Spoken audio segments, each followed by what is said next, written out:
This video has been sponsored by our partners at the SOJOURN. Listen to this critically acclaimed audio drama to explore a mysterious nebula and the human worlds of Tantalus in this high production value audio experience, featuring a full voice cast including Dominic Keating from Star Trek Enterprise and Ben Prendergast from God of War Ragnarok. The entirety of Season 1 and the first volume of Season 2 are available right now, with a new volume coming this summer, available on many platforms like Nebula, Spotify, Apple Books, and now also itch.io. You can also buy or rent it directly through the SOJOURN's website, or get every episode through their Patreon, which also has a ton of bonus content like extra audio shorts, a spaceship cross-section, and more. You can go to their YouTube channel for free samples and extra lore content as well. Check out the links in the description and pinned comments below for more on the SOJOURN audio drama.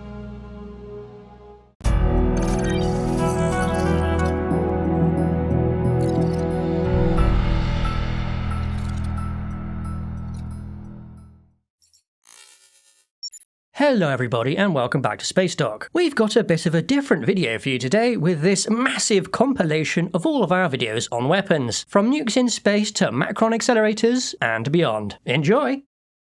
Hey everyone, I'm Hujuana and this is, once again, Spacedock. Today we are continuing the loosey-goosey series on spacecraft components, this time focusing on weapons, specifically those that use kinetic energy to do damage. Energy weapons and missiles will get their own videos in the future, so subscribe now to be notified when those are released. But first, kinetics. They are very simple, essentially being just objects that go fast to do damage to their target. But as travel speeds in space are inherently high velocity, at least if you're being realistic, you can think of it in terms of relative velocity between the projectile and the target, so you don't even need to fire the bullet. You can just drop them off the side of your ship and let orbital mechanics do the rest. Generally speaking, kinetic weapons are more going to be of the gun variety than the dropping a rock variety, and those have recoil. I'm going to talk more about this later, but it is an important thing to consider when making a kinetic weapon. Another important thing is just how do you want your weapon to do damage. There's a whole scale of damage potential based on how well the projectile transfers its kinetic energy to the target, if that is even the intended goal.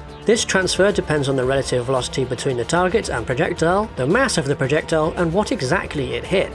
Something large hitting something solid at a sort of slow to middling speed will very efficiently transfer its energy, but something small and going very, very fast is more likely to poke pinholes through key systems that don't react well to such a poking. Then there's the possibility that maybe you don't want to even hit your target, as merely the threat of being hit forces them to maneuver to somewhere more advantageous to yourself. Sort of like suppressive fire in space.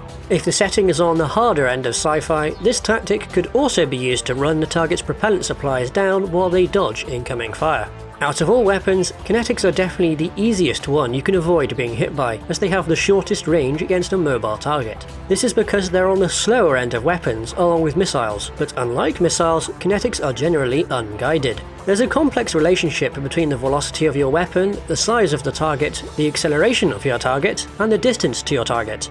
The probability of a successful hit increases as distance goes down and weapon velocity goes up, and eventually you reach a point where you will always hit, because the time it takes your shot to travel is too low for the target to move out of the way. Hammerlock in The Expanse is a related concept but applies to missiles instead. Just as a fun note, did you realise that weapons firing backwards when moving have an increased effective range compared to firing forwards? This is easiest to think about in the context of point defense weapons. Shots fired forward will travel less far away from the gun than those fired backwards in the same amount of time. The change in range depends highly on the rate of acceleration, but it's still there. When fractions of a second matter, such as with PDCs defending against a whole bunch of incoming missiles, that time can mean the difference between life and death. That covers the basics of what a kinetic weapon even is, so let's dive into the three main types, starting with the lowest tech option, chemical kinetic. These are your standard gun, wherein a solid chemical propellant is ignited, which rapidly expands into a gas and pushes the projectile down a barrel. These have been around for centuries and aren't going anywhere soon, as they are just too damn convenient. They are on the lower velocity end of the kinetic weapons scale, which means they have the shortest effective range, but are by far the more technologically simple and most accessible option.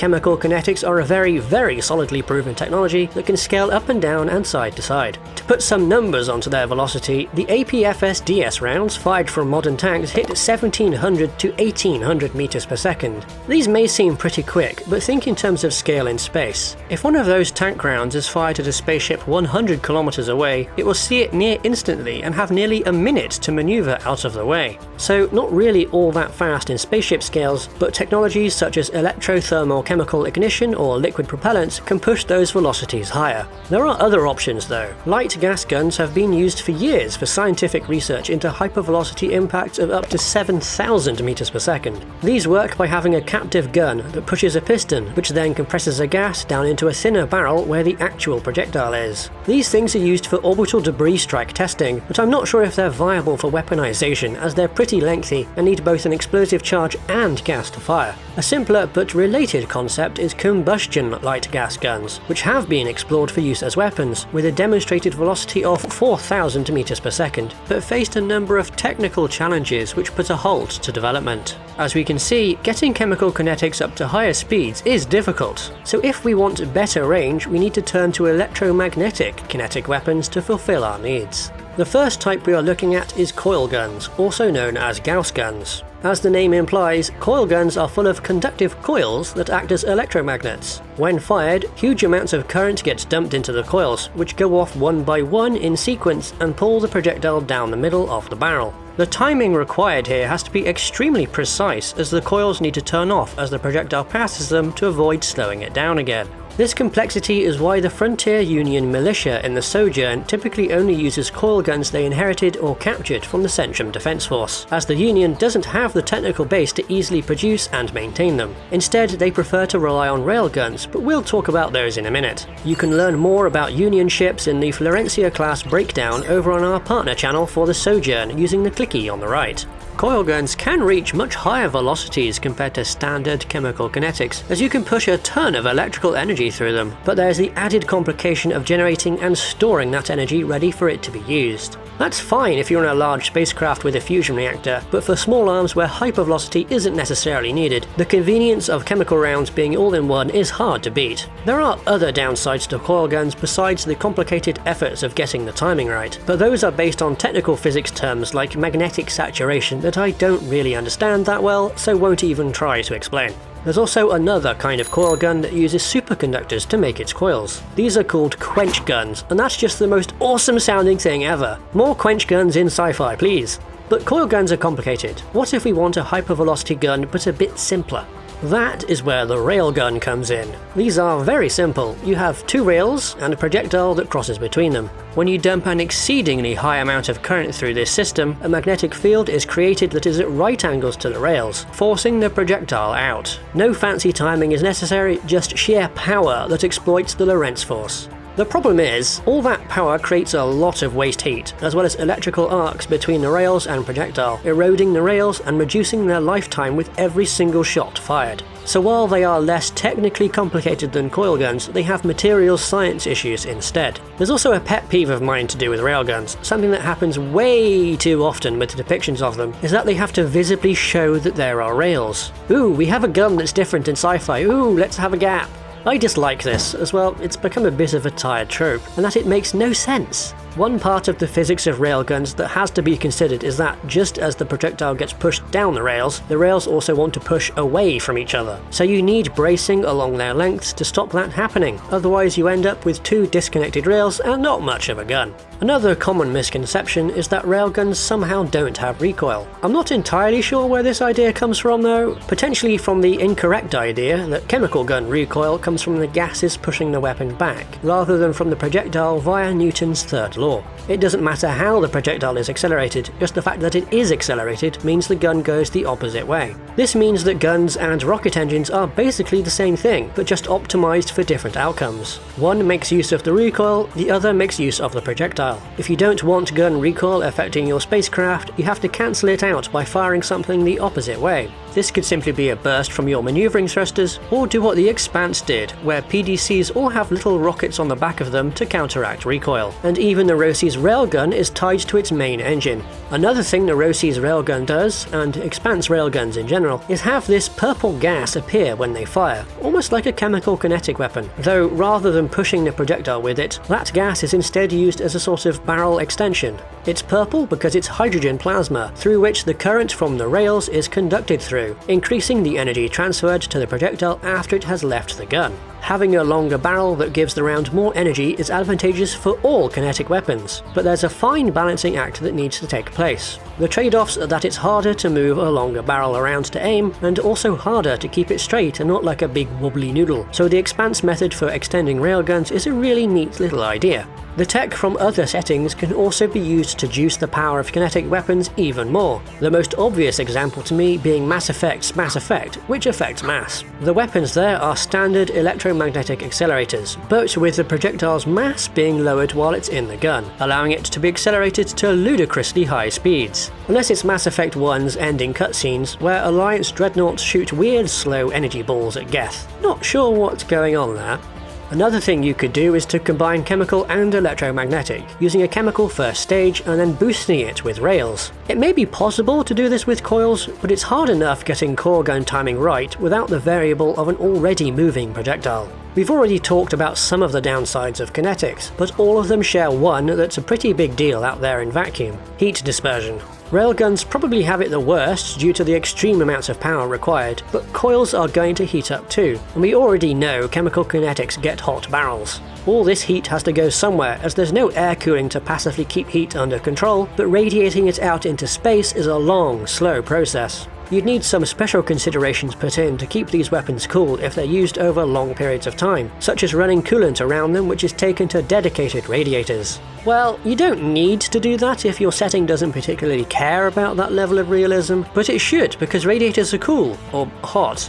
As we can see, there's plenty of options for kinetic weaponry, with lots of pros and cons for each type, leading to different use cases for each, from point defense to spinal-mounted artillery. Even the scale of kinetic weapons can change dramatically, from dropping asteroids to shaving off tiny little flecks of metal. Throw in spicy extras with setting-dependent technology, or even adding different shell types, rather than purely relying on kinetic energy, and you can add a ton of flavor to a setting, or even to factions within that setting. Have fun with it, but please do try to keep it all somewhat technologically self-consistent.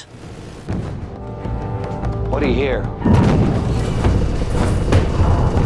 Nothing but the rain! Hello everyone, and welcome back to Spacedock. I'm Hujuana, and today we are returning to the subject of weapons in space, this time focusing on missiles, or rockets, or torpedoes, or whatever you wish to call them. Either way, these munitions completely changed the face of warfare upon their introduction, and they will remain an extraordinarily potent option up in vacuum. More realistic missiles are often paired with kinetic weapons to give a setting an approachable, understandable feeling in line with modern warfare, but they are also used in more fantastical settings, most often as something Worf wasn't allowed to use. This video though will be focused a bit more on the somewhat realistic side of things, as there's just more to talk about there. Sorry Worf. We're going to start off with the main reason you'd even use missiles, their potential very long range. This is despite them being generally slower than kinetics, though speed in space warfare is a complicated thing, and is all down to being able to adjust their heading to intercept their target. If fighting at extreme distance, this can turn things into a bit of a range contest between the target and the missile. Who will run out of propellant first? Does the target have decent enough point defense to protect itself? This of course assumes that guidance is flawless, and that just ain't true. Some of the earlier air-to-air missiles in real life, such as the AIM-9B, had infrared sensors that often locked onto the sun or even a particularly bright cloud rather than the intended target. So if the setting has lower tech missiles, having them lock onto heat sources other than the radiators and engines on the target is entirely possible. This opens things up for countermeasures like effective flares and decoys in such a setting, and weird foibles with factions can also be considered. For example, are enemy missiles designed to go for hotter or colder heat sources, as they might be trying to outsmart flares? flares? Are flares themselves hotter or colder than the heat source they are trying to distract from? If more sophisticated guidance exists in a setting, then it follows that more sophisticated countermeasures would also need to exist. When flares are less effective against more smarter missiles, perhaps more direct methods of blinding or destroying sensors could be used. The thing is, all these sensors used for guidance require power to work, and at the potential range of space combat they need some huge batteries, or perhaps even an onboard method of power generation. The other kind of missile is unguided, which may also be referred to as a rocket, torpedo, an oversized firework, you get the gist of it. Naturally, these are going to be far shorter range than the guided variety, but on the plus side they can really sell a certain aesthetic, like torpedo bombers and boats, or even those weird World War II rocket-based anti-air systems with primitive proximity fuses that didn't really work. Which brings us to warheads. These can be highly variable, both in yield and how they do damage, from high explosive to shaped charges to nuclear to other more exotic things. While on the subject of nuclear weapons in space though, I am saving those for a whole separate video, as they are more complicated and interesting than you might realise. Subscribe now to be notified when that one comes out, and you may as well like the video too while you're at it. Back to warheads, and in the high explosive category we have to be aware of the loss of shockwaves from being in a vacuum, which will severely reduce the effectiveness of such weapons outside of a direct hit. Such hits will be absolutely devastating to a lightly armoured vessel though, unless it has a whole bunch of spaced armour to counter such attacks. There are not going to be many volume limits on spacecraft, unless you have a Suez or Panama Canal analogy like jump gates, so putting a huge empty shell around your ship as spaced armour might be a good shout. That only really works once though, as explosives would rip it apart. The lack of shockwaves also means there's no proximity option here unless you build in a lot of shrapnel for, say, shredding fragile radiators or something. If a setting has ships with big thick armour, then shaped charge warheads are going to be very common, much like they are in real life. I'm going to gloss over these a little because, well,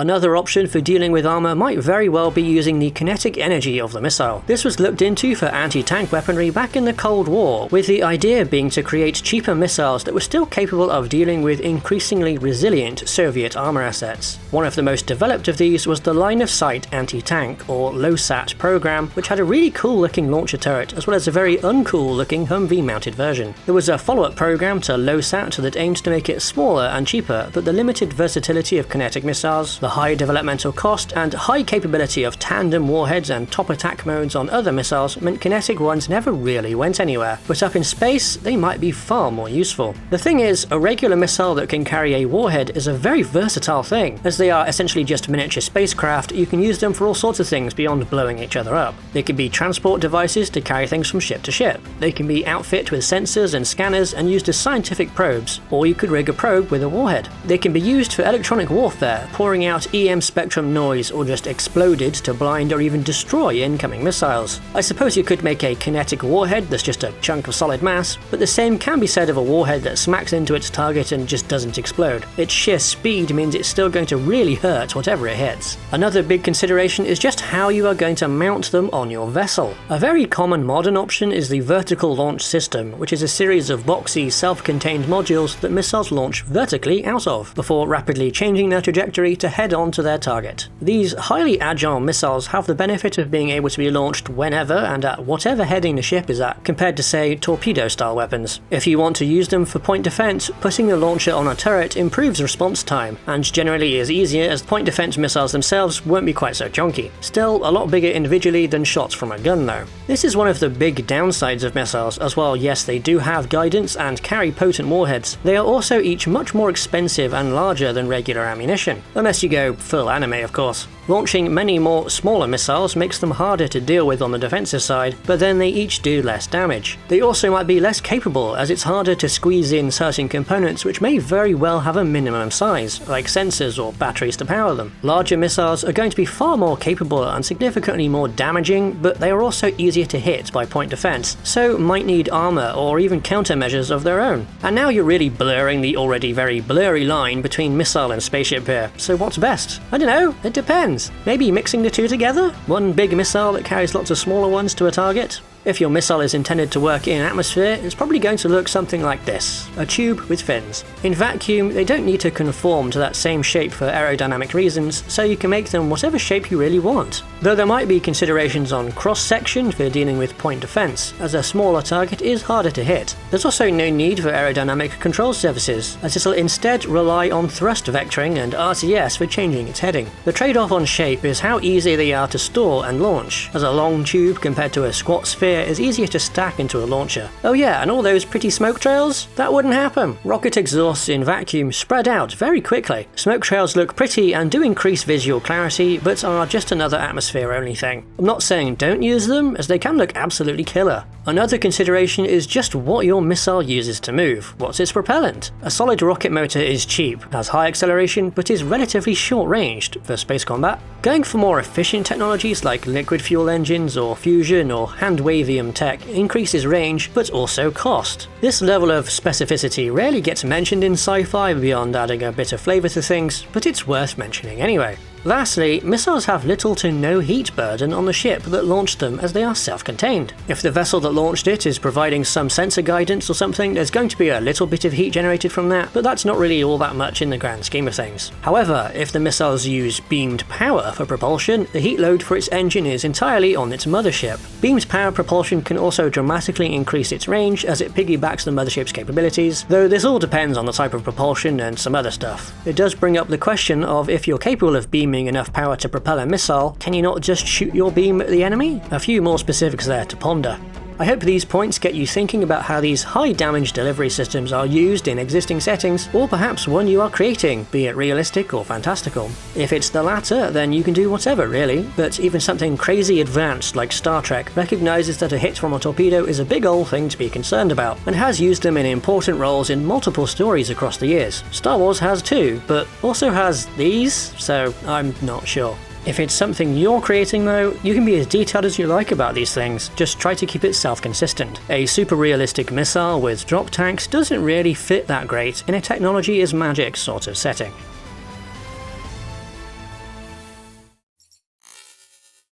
Hello everybody, and welcome back to Spacedock. I'm Hujuana, and today we are taking a look at the big boys of gritty military sci-fi. Devices used as either a staggering first strike or desperate last resort. Nuclear weapons. They are most often seen alongside kinetics and missiles in settings that, while not necessarily being realistic, aim to feel somewhat grounded in deploying weaponry in use today. Their most common appearance is when delivered by missiles, though sometimes hand delivery has been used for that personal touch. But while they may be extremely powerful when detonated in an atmosphere thanks to the dual effects of a flash of heat followed by an enormous pressure wave, they have some different effects in vacuum. To understand why, it helps to know what a nuclear device actually turns into upon detonation. Unlike regular boring chemical explosives that go surprise and turn into a large amount of very hot gas when detonated, nukes do something entirely different. Whether triggering a fission or fusion device, these take their fuel, apply E=mc² to it, and turn its mass into various wavelengths of light, mostly X-rays with some gamma in there, and a sprinkling of neutrons as well. It's the interaction these X-rays have with what surrounds it that creates a shockwave. Whether it's in the air or deep underground, all those X-rays are absorbed by the material, which heats it up extremely rapidly, making it expand so fast it generates a shockwave. When there is no atmosphere, there's no material around to absorb the X-rays, which means no shockwave. In vacuum, the blast is now almost entirely made up of the various high-energy light waves, and those obey the inverse square law. This law determines the amount of energy that hits the surface of a sphere at distances from a source, and it drops off very rapidly. This dramatically reduces the range that nukes can deal material damage across in space, so your missile or courier had better get that warhead as close as they can. Let's say they left the package right on their doorstep. What happens? Firstly, we see a bright flash, so bring sunglasses. There's no fireball here because there's nothing to turn into a fireball, with the exception of the remains of the device itself, which very suddenly became plasma before promptly spreading out everywhere without doing very much. All that energy released by the weapon will have heated up the surface of our target, so much so that its outermost layer would have turned into a gas and followed the device's plasma off into the darkness. This near instantaneous vaporization of the target's outer skin causes shockwaves through the material, bouncing back and forth and spalling chunks off it from both sides, creating a glittering rain of glowing hot particles. What is left behind remains just as hot, and may very well be deformed. The target is left reeling after this attack, in a literal sense, as the force of the vaporized armor pushing the ship away acts just like an engine. Fragile pressurized systems may now be leaking, needing the crew of the ship to act fast to keep air, water and propellant from escaping to vacuum. But they cannot, because they were the unfortunate targets of an enhanced radiation device, a neutron bomb. At that distance, every single person aboard the ship would have received a dose high enough to instantly render them comatose, with death following not long after. This is because the most dangerous part of any nuclear weapon in space is not those destructive physical effects, but a wave of deadly neutrons. An enhanced radiation weapon is a deliberate design change to maximize its neutron yield while minimizing everything else. Oh yeah, and this works over much larger distances, dozens to hundreds of kilometers, and you don't even need an enhanced version to do this sort of damage. Every nuclear device creates neutrons. However, it is possible to shield against them, there is just a severe mass penalty for doing so. In fact, a neutron shield is a potential component of any spacecraft that has a nuclear reactor on board. A wily captain can point this shield in a direction of an incoming nuke and hope it protects them. While I'm thinking about it, this heavy neutron shielding is probably why colonial ships like a Galactica were so large and heavily armoured. Not only did it protect from guns and explosions, but the devastating effects of neutrons too. But these weapons still require you to get their warheads relatively close to their target. In a realistic setting where ranges can be measured in thousands of kilometers, how can nukes be made effective? One method is to use them as a power source for another, longer range weapon, the bomb-pumped X-ray laser. Like all good realistic space weapons, these originated during the Cold War as one of many concepts whose goal was to shoot down many ballistic missiles before they could reach their target. The first version was conceived at Lawrence Livermore National Laboratory, the home of the giant cheese slice door, under Project Excalibur. The basic theory is using the X-rays created by a nuclear device to excite a rod of lasing material made from zinc. Excite here is a technical term, it's not a child going to a theme park, and means that an electron has lots of spare energy and can emit photons. The zinc lasing rod emits its photons in the form of an X-ray laser before promptly being consumed by the explosion. The benefit here for missile defense was that one bomb could pump a lot of lasers at once and take down a whole bunch of ICBMs in one swoop at the speed of light, and at a much longer range than the bomb by itself could cover. You don't even need to point all the lasers all over the place, you can aim them at the same target, focusing the every direction blast of the bomb onto one area. Another way of focusing the blast is what I alluded to in the missiles video, the nuclear-shaped charge. These take our nuclear device and encase it within a sphere of X-ray opaque material, with a hole at the top. As X-rays move at the speed of light, when the device is triggered, they all bounce around and find their way out of this hole before everything is turned into plasma by the blast, and find themselves striking a filler material. As with an explosion in atmosphere or underground, this material turns our X-rays into heat, which then hits another, denser material that gets both vaporized and propelled at high velocity. We have taken a spherical explosion and turned it into a hypervelocity cone of plasma. And what do we use this for? Well, it's for propulsion, of course! Our plasma strikes a big old shield on the bottom of a craft and pushes it forward. This is the fundamental principle behind the Orion drive. The whole Orion project and all its derivatives are beyond the scope of this video, so subscribe now for a future look at it, after Star Sector adds them so we can use it for cool footage. Naturally, this idea of directing a nuclear explosion was turned back into a weapon. Rather than optimizing the design for propulsion, it was modified to become even more focused, even higher velocity. It became a nuclear spear. It became the Cassava howitzer. And yes, something as badass as that is named after a melon. Just like the bomb-pumped X-ray laser, these are more of a directed energy weapon than a bomb. A plasma bolt whose velocity can potentially reach into small percentages of light speed. Despite this high velocity though, it's still going to have its range limited by the rate of spread of the plasma, but this range will be far greater than the effect the bomb alone can have. It's also possible to make a design deliberately less focused and shorter range, but used as a defensive weapon to completely obliterate incoming weapons fire across a wide volume of space. There are two other kinds of nuclear-shaped charge, both of which use the same fundamental concept that's been in use for anti-tank weapons and other purposes for many decades, adding a metallic liner to the business end of the shaped charge. Unlike the denser material that becomes a plasma on the Orion drive and Kasaba howitzer, this liner is intended to remain as a solid object. The first kind uses a highly inverted cone of metal as its liner, making use of the Monroe effect that amplifies penetration when a hollow shape is made in an explosive. When detonated, the blast shapes and molds the liner into a jet of high-velocity metal, travelling much faster than the explosion that projected it. However, the jet continues to change shape as it moves, so its effective range is fairly short. The same technology can be applied to nuclear weapons, generating much higher velocity jets, but unfortunately while they have good penetration, their limited range makes them difficult to use. You still need to deliver your weapon close to the target.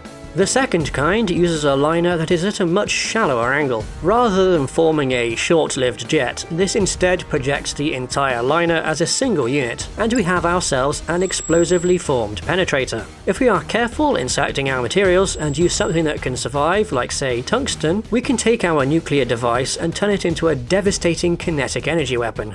And these aren't limited to small projectiles either. A 1 kiloton warhead can yeet over 20 tons at 9 kilometers per second. Nothing is going to be able to stop that. The only hope you have of surviving such a hit is by avoiding it. But is 9,000 meters per second too slow for you? Lasers can go at the speed of light after all, so 9,000 isn't that impressive. If we introduce a gap in our shaped charge between the liner and the filler material that actually propels it, remember that? We can more efficiently capture the energy from the blast. With some other fiddling with our design, like reducing our liner's mass to only a few kilograms, we can use our 1 kiloton warhead to yeet a projectile at several hundred kilometers per second. Scale this up to bigger warheads, and you can slap multiple tons of metal across huge stretches of space in the blink of an eye, which carry enough energy to crack a Battlestar in half.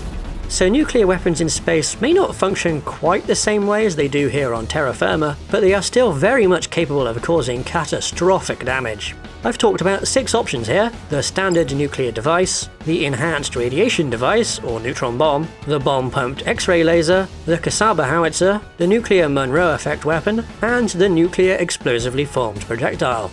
All of these have more detailed information out there for you to look up, and all of these are options for you to include in your own fiction. And you don't need to be fully realistic here. Stargate, Battlestar Galactica, and Halo all use nukes, and you probably don't consider them to be hard sci-fi. Just bear in mind the consequences of having such powerful items in a setting. It may very well be better to use some of these weapons more sparingly, giving them the large impact on a story that they truly deserve.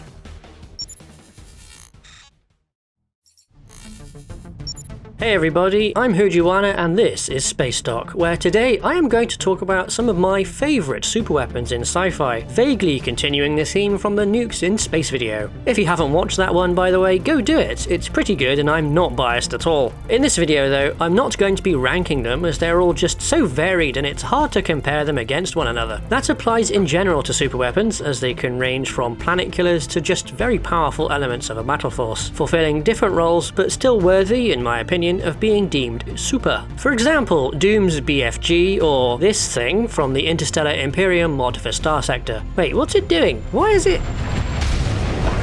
Sweet Jesus! We're going to kick things off with what is probably the most well-known super of all, the original Death Star. Now, there are a lot of superweapons in Star Wars fitting every possible definition of the word, but in my opinion, the super laser remains the best, and I'm sure the Star Wars fans in the audience can guess what the worst one is. The super laser though, or the concave dish composite beam super laser to give it its full name, has always been a classic. It's got that key element of having a drawn-out firing sequence that builds tension and can be used to such great effect in the story. Sure, there's the distinctive combining energy beams as part of it, but it's mostly about the guys in funny helmets pulling levers alongside some amazing sound design. While talking about combining beams, the Species 8472 ships in Star Trek that did the same thing are a neat twist on the formula, and I'm sure there's many other examples of this happening out there. But back to the Death Star, and the second one has a bit of a problem in that the weapon feels a bit neutered by only one-shotting entire spaceships rather than planets, making it feel far less special special. When you have a weapon like that, you need to make its firing an event, something memorable. Luckily, Rogue One managed to achieve that even though the super laser was being fired at low power levels.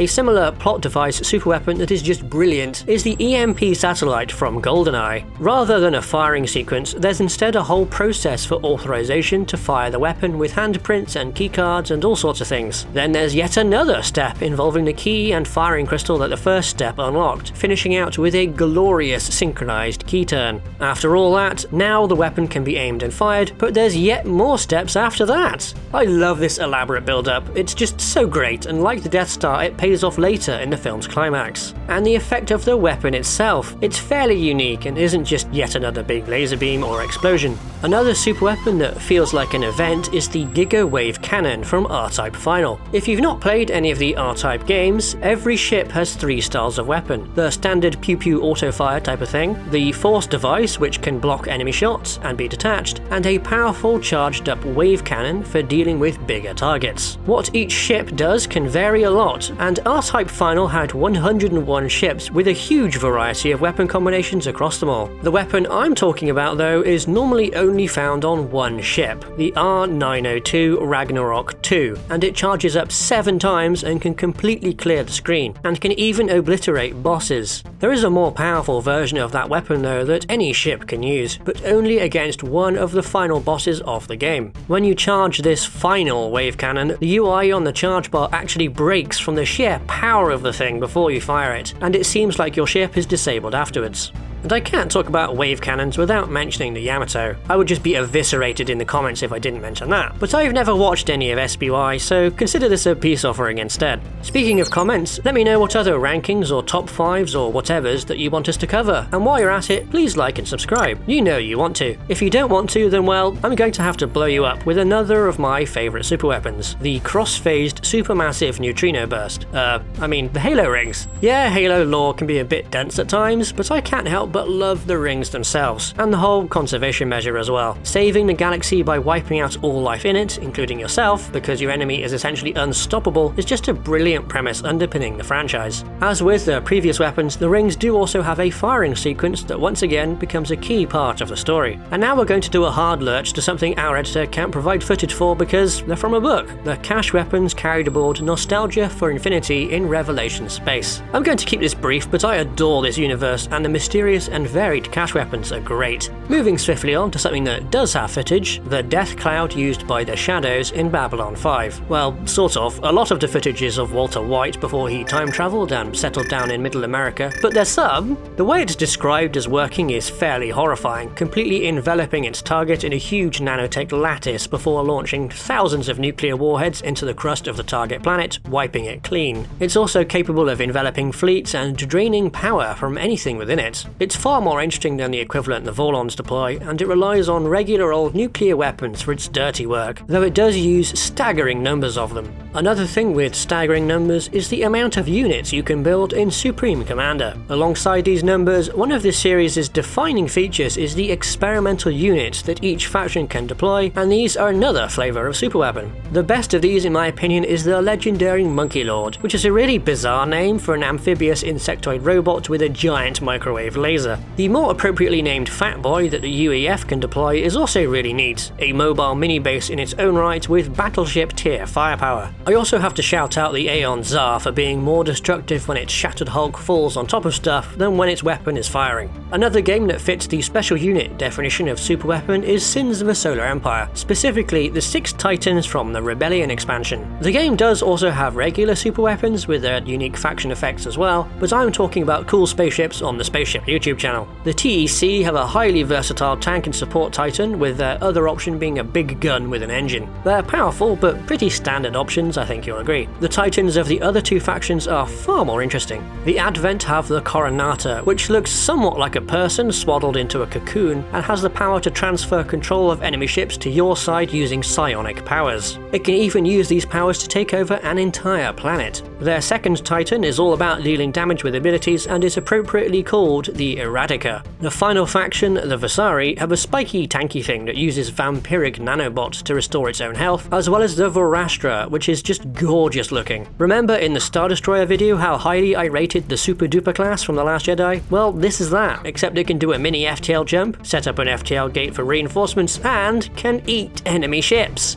And now we reach Stargate. Like with Star Wars, there's a ton of superweapons across the many seasons of the 3 shows, from the Ori Plague used to force entire civilizations to capitulate, to Anubis' Infinity Stone-powered Death Star. It's got an invincible supership, an unstoppable laser beam, and a device that can wipe out all life, among many others. But my 2 favourite ones are both related to the Stargates themselves. The first is one of Anubis' ancient toys from the SG-1 Season 6 opening 2-parter that overloaded a gate's power storage and caused it to explode. This thing is just great because it takes everything known about the gates and Earth's otherwise impregnable iris defense system and exploits it all in a way that feels completely legitimate, and the solution being to just chuck the thing through hyperspace is amazing, building on things all the way back to Season 1. The best one though is more of an improvised superweapon than anything else on this list, and once again combines events from previous seasons together to cause one of the most destructive events the franchise ever saw. It's that one time Carter blew up a star.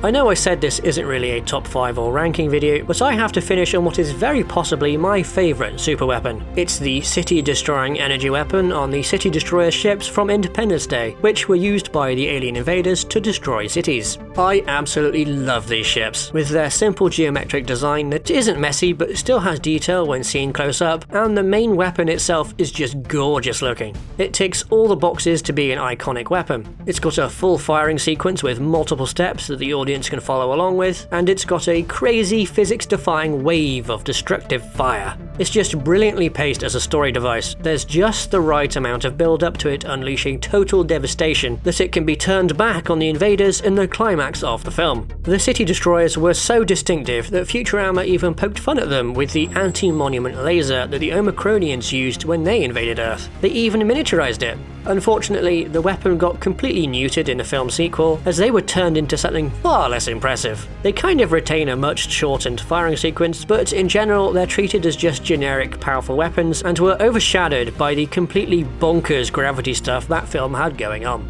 So dear viewers, what are some of your favourite superweapons? Does anyone actually like the Sun Crusher? I'd love to see what everyone thinks, so hit up those comments to let me know. Hello everybody, and welcome back to Spacedock. I'm Hujuana, and today we are returning to the wonderful world of realistic spacecraft weapon systems with a look at lasers. We've already covered kinetics, missiles and nukes, so go check out those cool videos if you haven't already, and subscribe now for a future video on particle beams. As you may already know, LASER is an acronym standing for Light Amplification by Stimulated Emission of Radiation. This means you put photons into a gain medium, which excites the atoms in it, which then emit more photons identical to the original one. All these photons are bounced back and forth between mirrors, making even more photons, but one of the mirrors is partially transparent and lets out some of them in the form of a laser beam. This photon copy-pasting that goes on is what makes lasers better than normal light, which is messy, goes in all sorts of directions, and is made of all sorts of frequencies mixed together. Laser light is none of those things, and instead has 3 special qualities. It is coherent, where different parts of the beam are all related, monochromatic, it's all the same wavelength, and collimated, all going in the same direction. It is also possible to combine multiple smaller lasers into one larger one, with every sub-laser having a very slightly different frequency so that they don't all interfere with each other. The reason you'd even bother doing this is that making one big laser is more difficult than just combining 100 smaller ones together. There's a lot of types of laser generators. They are very complex things with significant variations in technologies and capabilities, but we can simplify things down to those most applicable for weapons: chemical and electric. Electric lasers can be run indefinitely if they have the electrical energy they need fed to them, as they tend to use gain mediums that aren't used up when fired. The downside is providing enough power to run them, but that at least can come from all sorts of places. In contrast, chemical lasers provide the fuel for the initial photons as well as the gain medium, which means they can be very powerful but have the downside of using up those fuels, and the chemicals used can be a tiny bit horribly toxic. This was one of a number of downsides of the Boeing YAL-1 airborne laser testbed, which was an experiment into installing a megawatt-class chemical laser into a 747 for use against ballistic missiles. Unfortunately, while it looks incredibly cool, it wasn't very practical as the laser would need refueling more often than a jet would, and it used a very fun mixture of chlorine, iodine, hydrogen peroxide, and potassium hydroxide. The aircraft would also need to be fairly close to the missiles it was supposed to be shooting down as they launched, which isn't ideal for a defense system.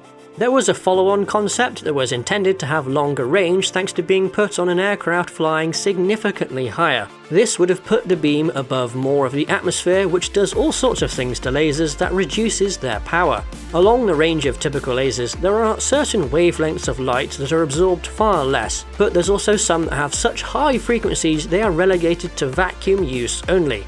While talking about laser frequencies, I want to say that unless your laser uses visible light, it's going to be invisible to the human eye. Lasers are often infrared or ultraviolet, which need special cameras or filters in order to be seen, but this only applies in an atmosphere which is full of atoms and molecules for the beam to hit. Up in vacuum, they will be completely invisible to everything, unless you happen to be looking straight down the beam into the emitter, in which case you won't be seeing for very much longer.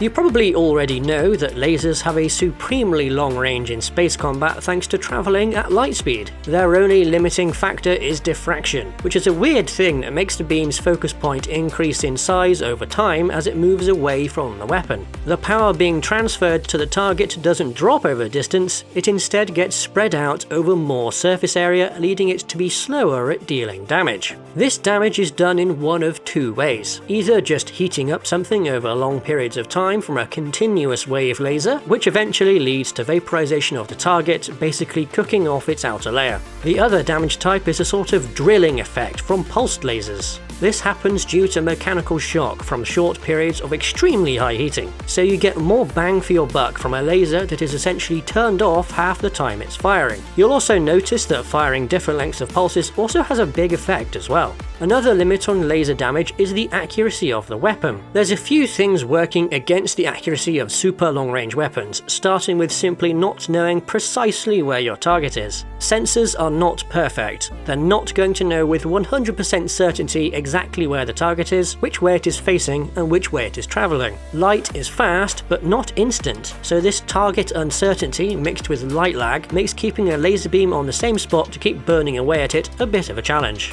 This is exacerbated further at extreme range by something called jitter. This is the inherent inaccuracy caused by things moving imperfectly, and other little jolts and bumps from even tiny movements like people walking around, or vibrations from machinery or thermal expansion. Nothing is perfectly still. Nothing moves with perfect smoothness. There's always that wobble, that jitter in every system, and that is going to limit the ability of a laser to stay on one spot on its target as it needs to do. This can be tidied up a little bit with compensation systems built into the targeting system, which brings me nicely to laser turrets, which are super cool because they aren't really the weapon itself. You can have your big laser generator system buried away deep inside your ship, which then routes its output between multiple turrets. A laser weapon using multiple turrets can very efficiently engage multiple targets in different directions by switching the beam between those turrets that are each pre-aimed at something. Essentially, you'd have one weapon that can instantly switch aim point. This is also great for if one turret gets damaged, as you can just use a different one. Speaking of turret damage, it is possible to shoot into a laser with another laser to mess it up, but this has so many caveats and possibilities and countermeasures that it's a toss-up whether it'll actually work or not. Are the target's optics protected behind a shield? Are they at the right distance and angle for the mirror system to actually be damaged? Does counter-battery laser fire even work? If it does work in your setting, then there's a big advantage in combat to having your lasers uncovered when approaching an enemy whose gun ports are closed. The second they open to fire their lasers at you, you have already started firing at theirs to damage them. Just be careful not to misinterpret things and accidentally cause a war. What other defenses are there against lasers? Well, the first one is just putting something between you and it, like a smokescreen. In atmosphere, this works great, but in vacuum, it'll just dissipate into nothingness, leaving you high and dry. The other obvious defensive measure is mirror shielding, but this works less well than you might think because mirrors are bad at radiating heat away. Lasers work by inputting heat energy, and while a mirror does send some of that away, it'll still keep hold of what it can't reflect. This is an issue but can be dealt with by some active cooling. An even better way of negating the power of lasers is to exploit their need to attack one small spot by increasing the surface area of your ship. The simplest way to do that is what every War Thunder player understands: angled armor. A laser dot on a flat, perpendicular surface is the smallest it can be. It can transfer all of its power onto one point and burn through it. However, a laser dot on a heavily angled surface is going to be stretched, potentially by a lot. You can even mix this with the mirror armor to get some crazy pointy ships that can shrug off laser fire, at least until they get to short ranges, but that's when other weapon types also become more viable. So the long range of lasers makes things around them have to adapt somewhat to counter that, which can have a detrimental effect on a setting if that is not what the creator wants to happen. This is probably why The Expanse avoided lasers except for that one on the Nauvoo or Behemoth or whatever you want to call it. They do have another downside though: heat. Lasers create a lot of heat because they are pretty inefficient, which is bad because hot laser systems are less focused and have a shorter range because of that. It is possible to compensate for this by just making the weapon larger for the same power output, spreading the heat load out, but it still has to go somewhere. Chemical lasers can sort of deal with this by expelling their used fuels and the heat stored in them, but they have limited shots. Electrical ones have it even worse because of the added heat demands of the power generation system on top of everything else, so a realistic full electric laser system will need a bunch of radiators to keep cool. With all that said though, technology marches onward, and it is possible that future laser weapons will have a lot less waste heat. Still, don't skimp on your spaceship radiators though, because radiators look awesome. We're going to have a future video on just how awesome radiators are, so subscribe to be notified when that goes out. One last thing on lasers, specifically on super duper long range ones that can be used as a strategic level weapon. Just like how telescopes get better and can see further with larger optics, lasers can also increase their range and effectiveness by doing the same thing. The downside is these big chonker focusing optics will get so large it'll be near impossible to actually move them around to aim, but there is a way around this: multiple stages of focusing array. Rather than making one giganormous focusing system that could hit a ship across a star system, you can daisy chain the beam through a number of more practical focusing arrays. Slap a bunch of these throughout a solar system and you can have one laser weapon, perhaps down near the sun for all the free energy, that can direct its beam all over the place. There are downsides to this system. If you want to know about them, you can look up Laser Weapon Web to find out more details on this concept. The plus side is you don't even have to use this as a weapon either. It's very applicable for laser propulsion, just like on the ISV Venture Star. That thing spends 6 months riding on a laser sail as it leaves or enters the solar system. And yeah, this sail is multiple kilometers across, so it doesn't quite need the same focus as a weapon would, but it's still going to be pretty far away from the laser emitters at max distance. You can also use lasers as sensors, communications, or for power transfer. If you want to make something that leans a bit more towards the real while keeping things different from just guns and missiles, consider the laser. Just remember the knock-on effects that such long-range weapons can have on things like spacecraft design and combat styles. Hey everyone, and welcome back to Spacedock. I'm Hujuana, and today we are back with our realistic weapons series. This time around, we are continuing with energy weapons by taking a little look at particle beams, which are overlooked even more than realistic laser weapons. Yes, there are things like phasers, which are technically speaking particle weapons, but those use very fictional particles with very fictional effects. Those are great, but I'm going to be talking about ones that use real physics. As you may already know, these are already very common for all sorts of uses, and have been for decades. You know those old CRT monitors and televisions? Those are electron guns. Beyond those though, they have more useful applications, from medical uses like X-ray machines or radiotherapy, to scientific exploration like the Large Hadron Collider. When weaponized, they are somewhat comparable to lasers as they can deal damage in a similar manner, but I'll talk about that more later on. Their big disadvantage compared to lasers is their range, firstly because they simply travel slower. A laser beam will always be traveling at the speed of light, while particle beams are going to be various levels below that. This is pretty minor compared to something else though: electrostatic bloom. As a particle beam is made up of particles with the same charge, they all repel each other, pushing each other away, expanding the size of the beam. Think of it like water, which in a small area can carve through rocks, but over a large area it's just a cloud. Before we get to that stage though, we have to start out with a particle source, our ammunition. We can pick from a fair few options here, with the caveat that it must have a positive or negative charge for us to be able to move it around. The two most common choices here are negatively charged electrons or positively charged protons, because they are by far the lowest mass. Though between the two, electrons are around 2,000 times less massive than protons, so they are around 2,000 times easier to accelerate. Bigger than those two, we get into the realms of ions, full atoms with an electrical charge, but these are even harder to accelerate as they are made up of multiple electrons and protons, with neutrons also along for the ride. You could also use more exotic things like antimatter or muons, but the difficulty in producing them compared to anything else means you probably wouldn't even bother. You can also choose even larger particles, something called macrons, but these are sort of a hybrid particle kinetic weapon, so I'm going to save them for a future video. Subscribe now to be notified when that one goes out. So we have our particles, but now we need to accelerate them. There are lots of types of accelerator, but the ones most applicable towards weaponization are either linear accelerators, aka line-ax, or circular accelerators, which also tend to have a line-ax starter stage. Each of these has its pros and cons, such as circular ones potentially being more compact because you can loop a particle through it multiple times to keep accelerating. The downside is needing strong-ass magnets to bend the beam and stop it from hitting the walls of the accelerator. These are best used for everything heavier than an electron, as you can run them through over and over.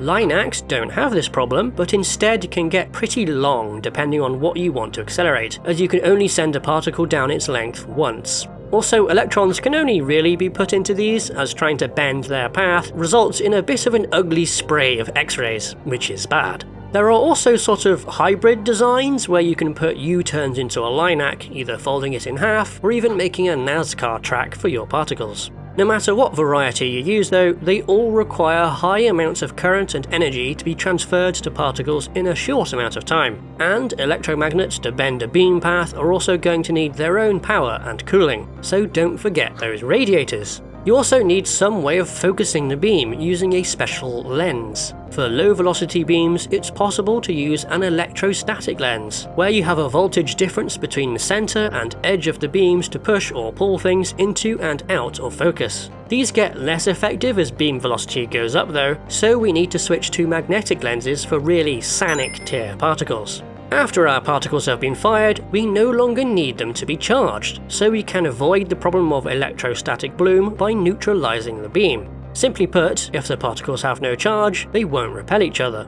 There's a few methods of neutralization, the easiest being to just squirt opposite charged stuff into the beam to even it all out, but this can defocus the beam a little bit as everyone gets to know each other. You don't need to do this step though. If, for example, you don't mind the bloom because your particles are really heavy and spread out slowly anyway.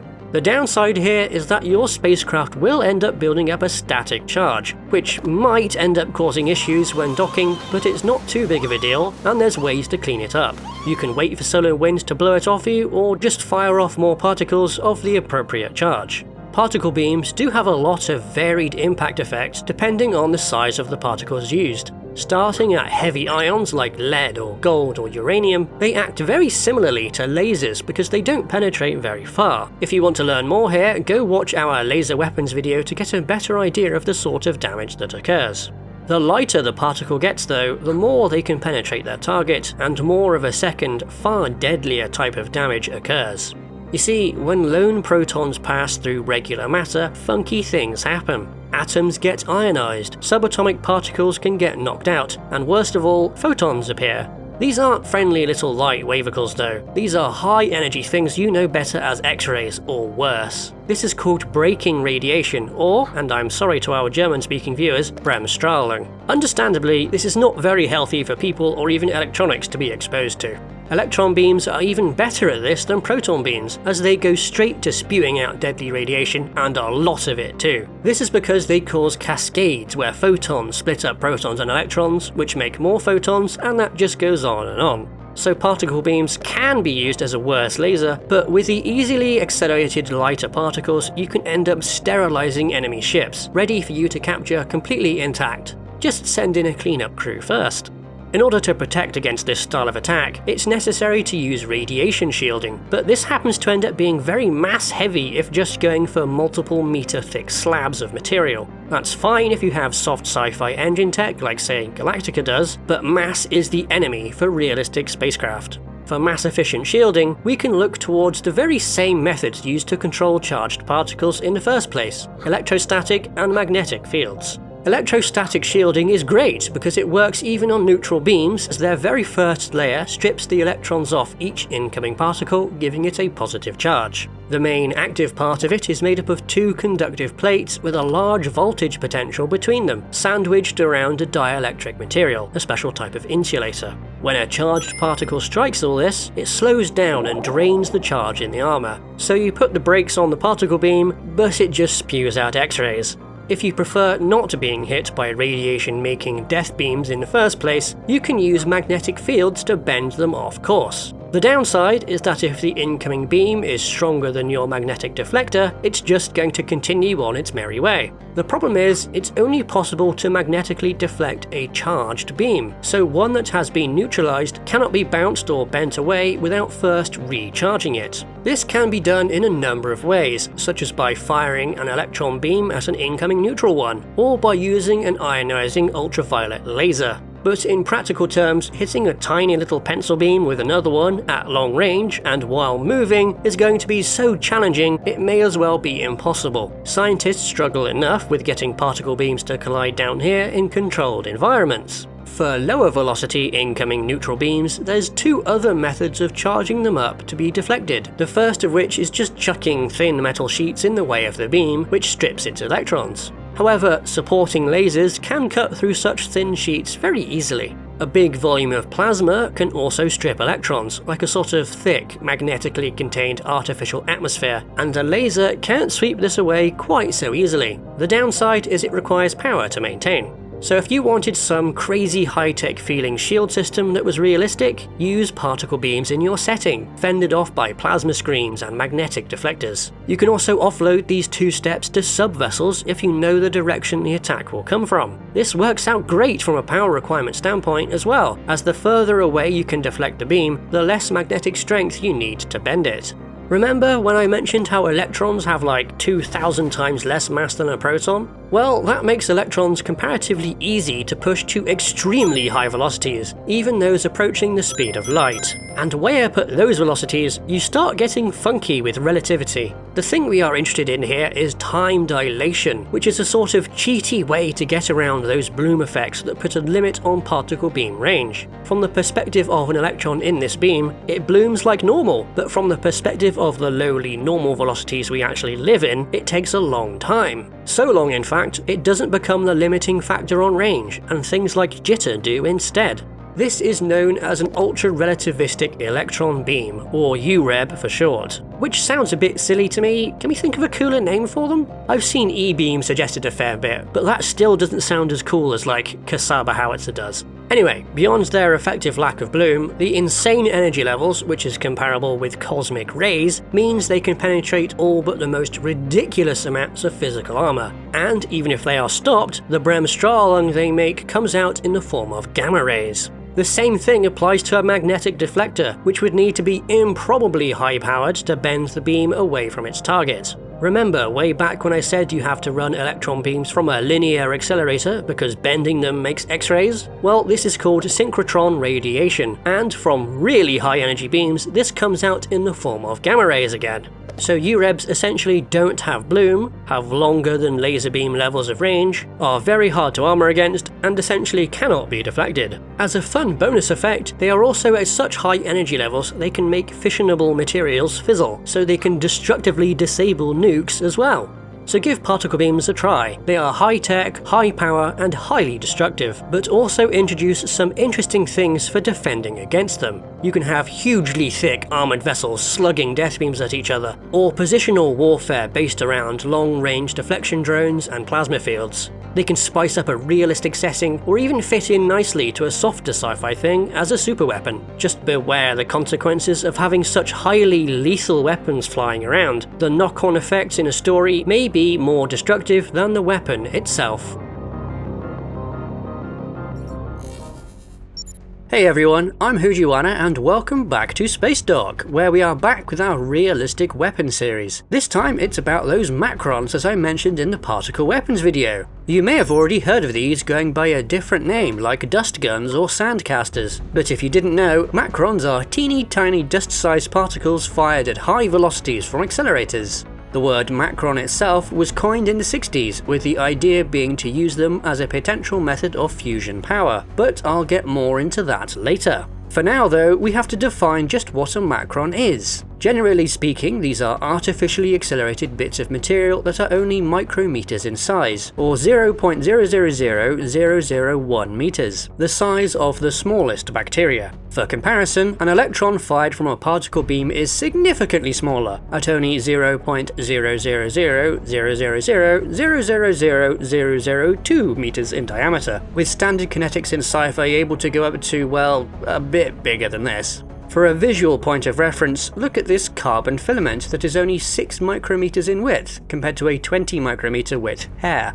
The interesting thing about objects this small is that they can take advantage of the square-cube law, something which is shared by certain types of radiator. And yes, that video is still coming, but there was a little movie recently that you may have seen that we'd love to use footage from, so subscribe now for when that video comes out.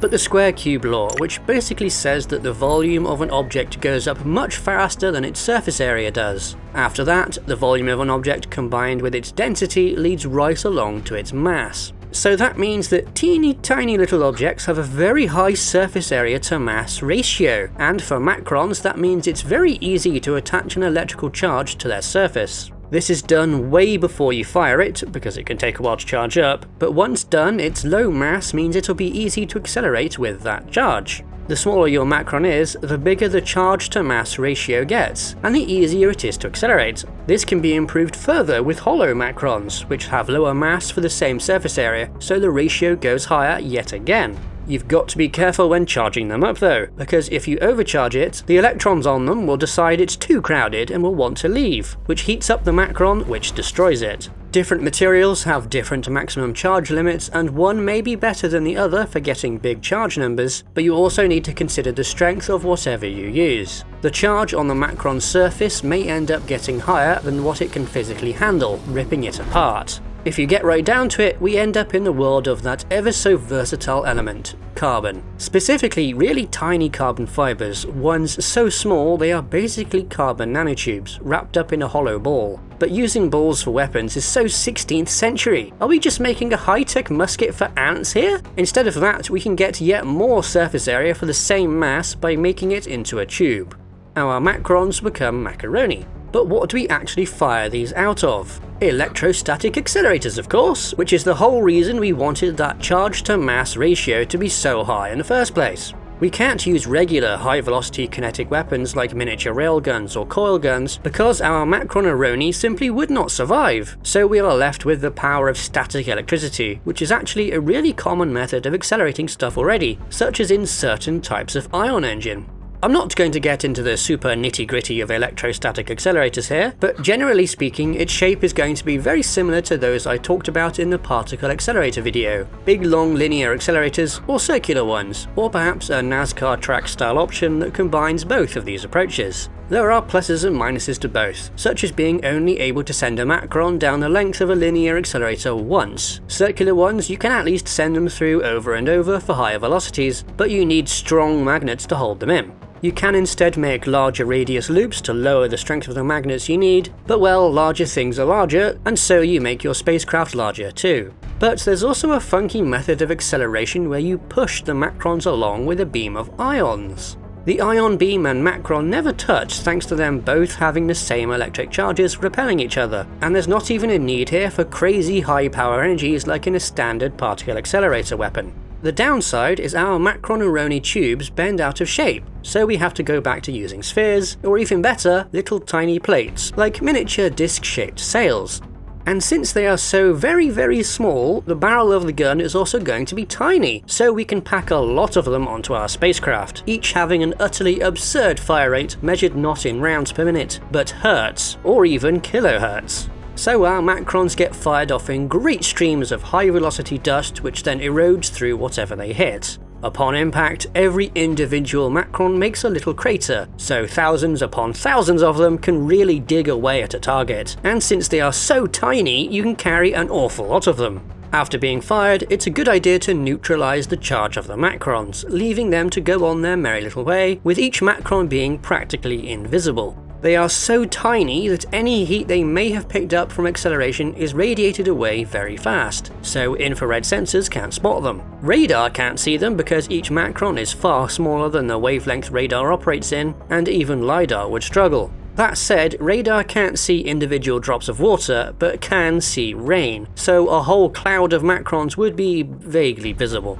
But even if you did see the incoming dust cloud in the few seconds before it hit, you can't really do anything about it except try and maneuver out of the way. The Macrons have been neutralized, so you can't deflect them, and you can't charge them up from range either because that takes time. You can't burn them away with lasers because they are so small they radiate heat away faster than they receive it, and any sweeping effect from a laser would be negligible at the velocities the Macrons are moving at. Not even multiple layer Whipple shields, those things specifically designed to prevent damage from high velocity kinetic impacts, can do much because the first Macron just makes a hole for the next Macron right behind it. However, it is possible to create an actively moving, self-repairing physical shield that is basically just a trapped dust cloud. The Macrons would hit this and make a hole in it while disintegrating, but crucially, as it is a moving cloud shield, the hole just gets filled up again or moved out of the way before the next Macron in line arrives, unless it was really close behind.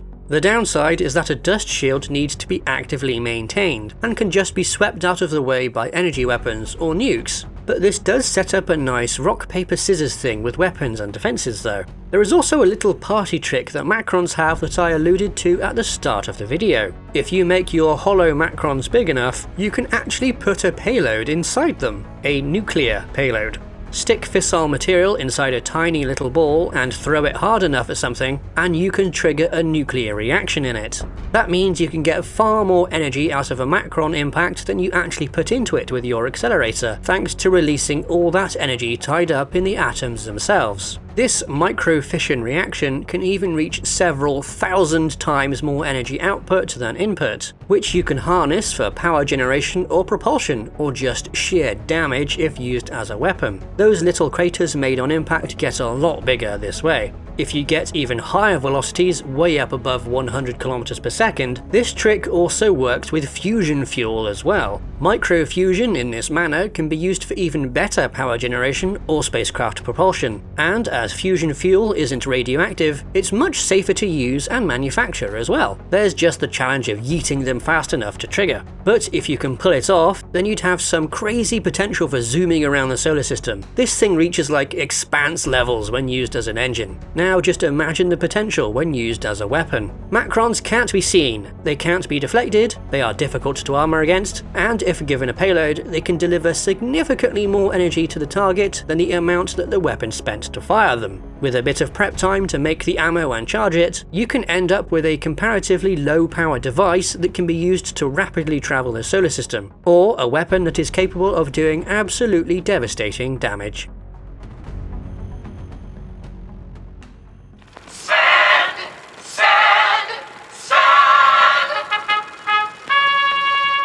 Okay.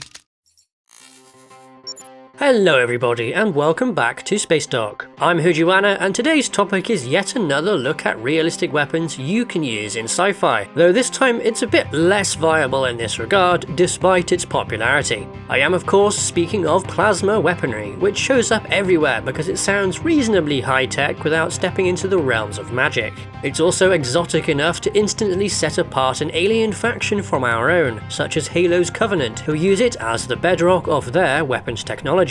But is plasma really viable for use as a weapon? And what even is plasma? We just don't know. Get out of here, bird, we do know, and we know very well what it is. Plasma is the fourth fundamental state of matter. The other three I'm sure you're fairly familiar with, but just in case you're a cross-dimensional visitor to our universe, we have solids, where atoms are closely packed together and they cannot freely move. The next is liquids, an incompressible state where atoms can move around and conform to the shape of their container, and then gas, a compressible state where atoms move around, conform to their container, but also expand to fill it. Plasma is kind of similar to gas in that its constituent atoms are free to move around and expand to fill containers, but a lot of those atoms have had their electrons ripped off, which then also freely swim around with the atoms they came from. This makes plasma electrically conductive and very sensitive to external electromagnetic fields. It is also the most common state of matter in the universe. It's everywhere. Stars are made from it. Even what looks like the empty space between planets, stars and galaxies is actually full of plasma. Relatively speaking, it's still a vacuum. Even down here on Earth, we can see it in natural phenomena like auroras and lightning. Even fire, if it gets hot enough, can be made from it. And we use plasma all over the place in technology. Fluorescent lamps, neon signs, Bombs. certain types of welding or cutting torches, and those funky ball thingies with glowing tendrils inside them. It's used all the time in electric spacecraft propulsion for both current and future missions. But as for weaponizing plasma, it's a lot less viable compared to the other realistic weapons we've looked at before, but it is possible. First off, if you want to get really basic with it, there are cassava howitzers, those long-range nuclear spears I talked about in the nuclear weapons video, and their projectile is made of plasma. There is also the option of using an extremely hot engine that spits out plasma to melt things, but both of these are probably not quite what you conjure in your mind when you think of plasma weaponry. Instead, you probably think of blobs or bolts of glowing energy, travelling slow enough to be easily seen even at short range, and causing burns or explosions when they impact, or even outright disintegrating things. Real blobs of stable plasma like this are called plasmoids, and it is entirely possible to shoot them at stuff thanks to plasma's high conductivity, which makes plasmoids perfectly viable railgun projectiles. Yes, that's right, plasma railguns, which are actually a fairly common component in fusion research. One of the more famous examples, and one of the only ones that was looked at as a potential weapon, is the magnetically accelerated ring to achieve ultra-high directed energy and radiation, or Marauder for short. How long did they spend coming up with that acronym, I wonder? Marauder fired plasma toroids at thousands of kilometers per second, which not only caused mechanical and thermal damage, but also a blast of electromagnetic radiation as well. Since then, the idea of weaponizing plasma railguns seems to have not been pursued, possibly because it required an ungodly amount of power to function. As for being used in space, plasma weapons have a bit of a catch. You see, on average, space is empty. Remember what I said about plasma expanding to fill its container? Well, space as a container is an exceedingly large one, so plasmoids in vacuum would expand very quickly into basically nothing, which makes the usual sci-fi portrayal of plasma weapons fairly non-viable.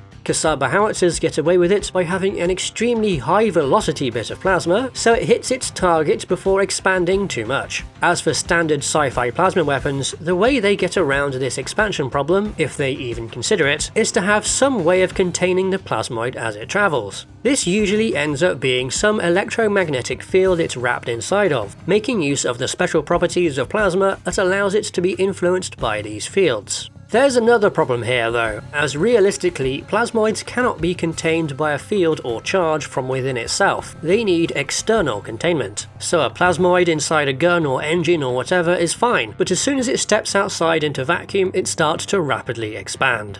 But sci-fi plasma weapons are not just used up there in the black, and can be found just as commonly in atmospheric use. For example, there is Babylon 5's PPG. These are small-scale plasma weapons taking the familiar form of pistols or rifles, used on spacecraft and space stations because they do not penetrate dense materials, and so cannot put a hole in a critical system or the side of the station. Is this how real plasma functions in an atmosphere? Sort of, yeah. But as ever, there are complications to be considered. Firstly, a plasma that is powerful enough to be flung around in big glowing bolts of plasma would almost certainly be higher pressure than the air around it, and we're right back to the expansion problem again. But if we switch to low pressure plasma, it unfortunately won't be able to hold much energy in each blob, so it needs to be fired in a continuous stream like a flamethrower. This constant delivery of energy can absolutely burn a target, and is essentially a weaponized long-range plasma cutter. Except, again, this probably still won't work.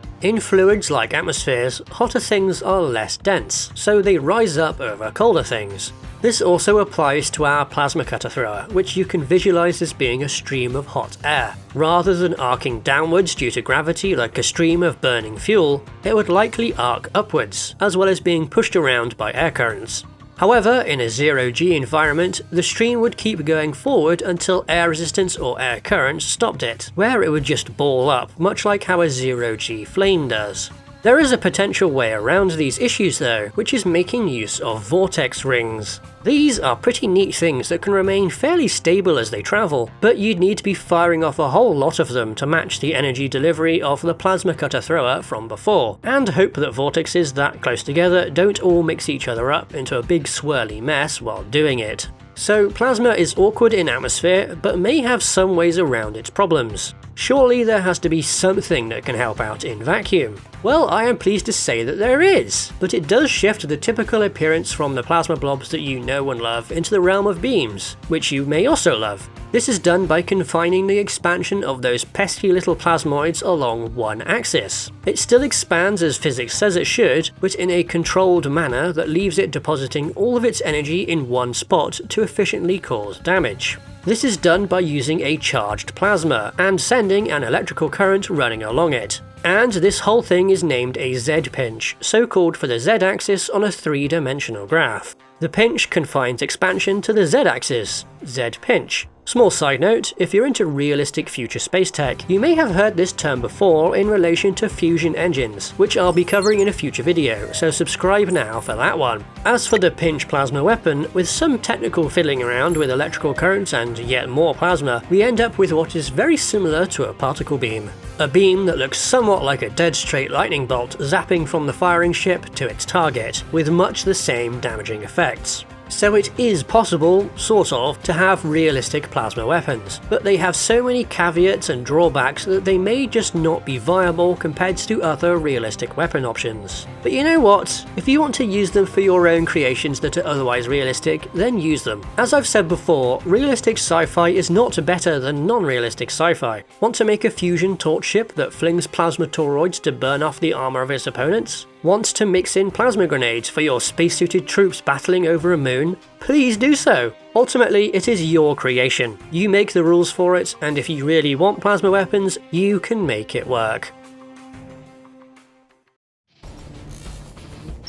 Hello everybody and welcome back to Spacedock. I'm Hujuana and today I'm going to go over my top 10 firearms, or weapons, or guns, or however you want to refer to them, starting with the 0-point energy field manipulator from Half-Life 2. The gravity gun was not specifically built as a weapon, instead it was designed as a tool to lift and move heavy equipment. Despite that, it's one of the best weapons in the entire series, added as another facet of demonstrating the physics that Source Engine was capable of, along with the odd pace-destroying seesaw puzzle. Unlike those, it wasn't just a gimmick though. After you get a hold of it, it's generally well integrated, especially in the playground of Yeats that is Ravenholm. You can pick up grenades to throw back, do puzzles with it to get loot, throw toilets at giant bugs, all sorts of stuff. And it's the super weapon in the game's finale as you rampage throughout the Citadel to rescue the two Vances. It's always a pleasure to replay the game because of this weapon.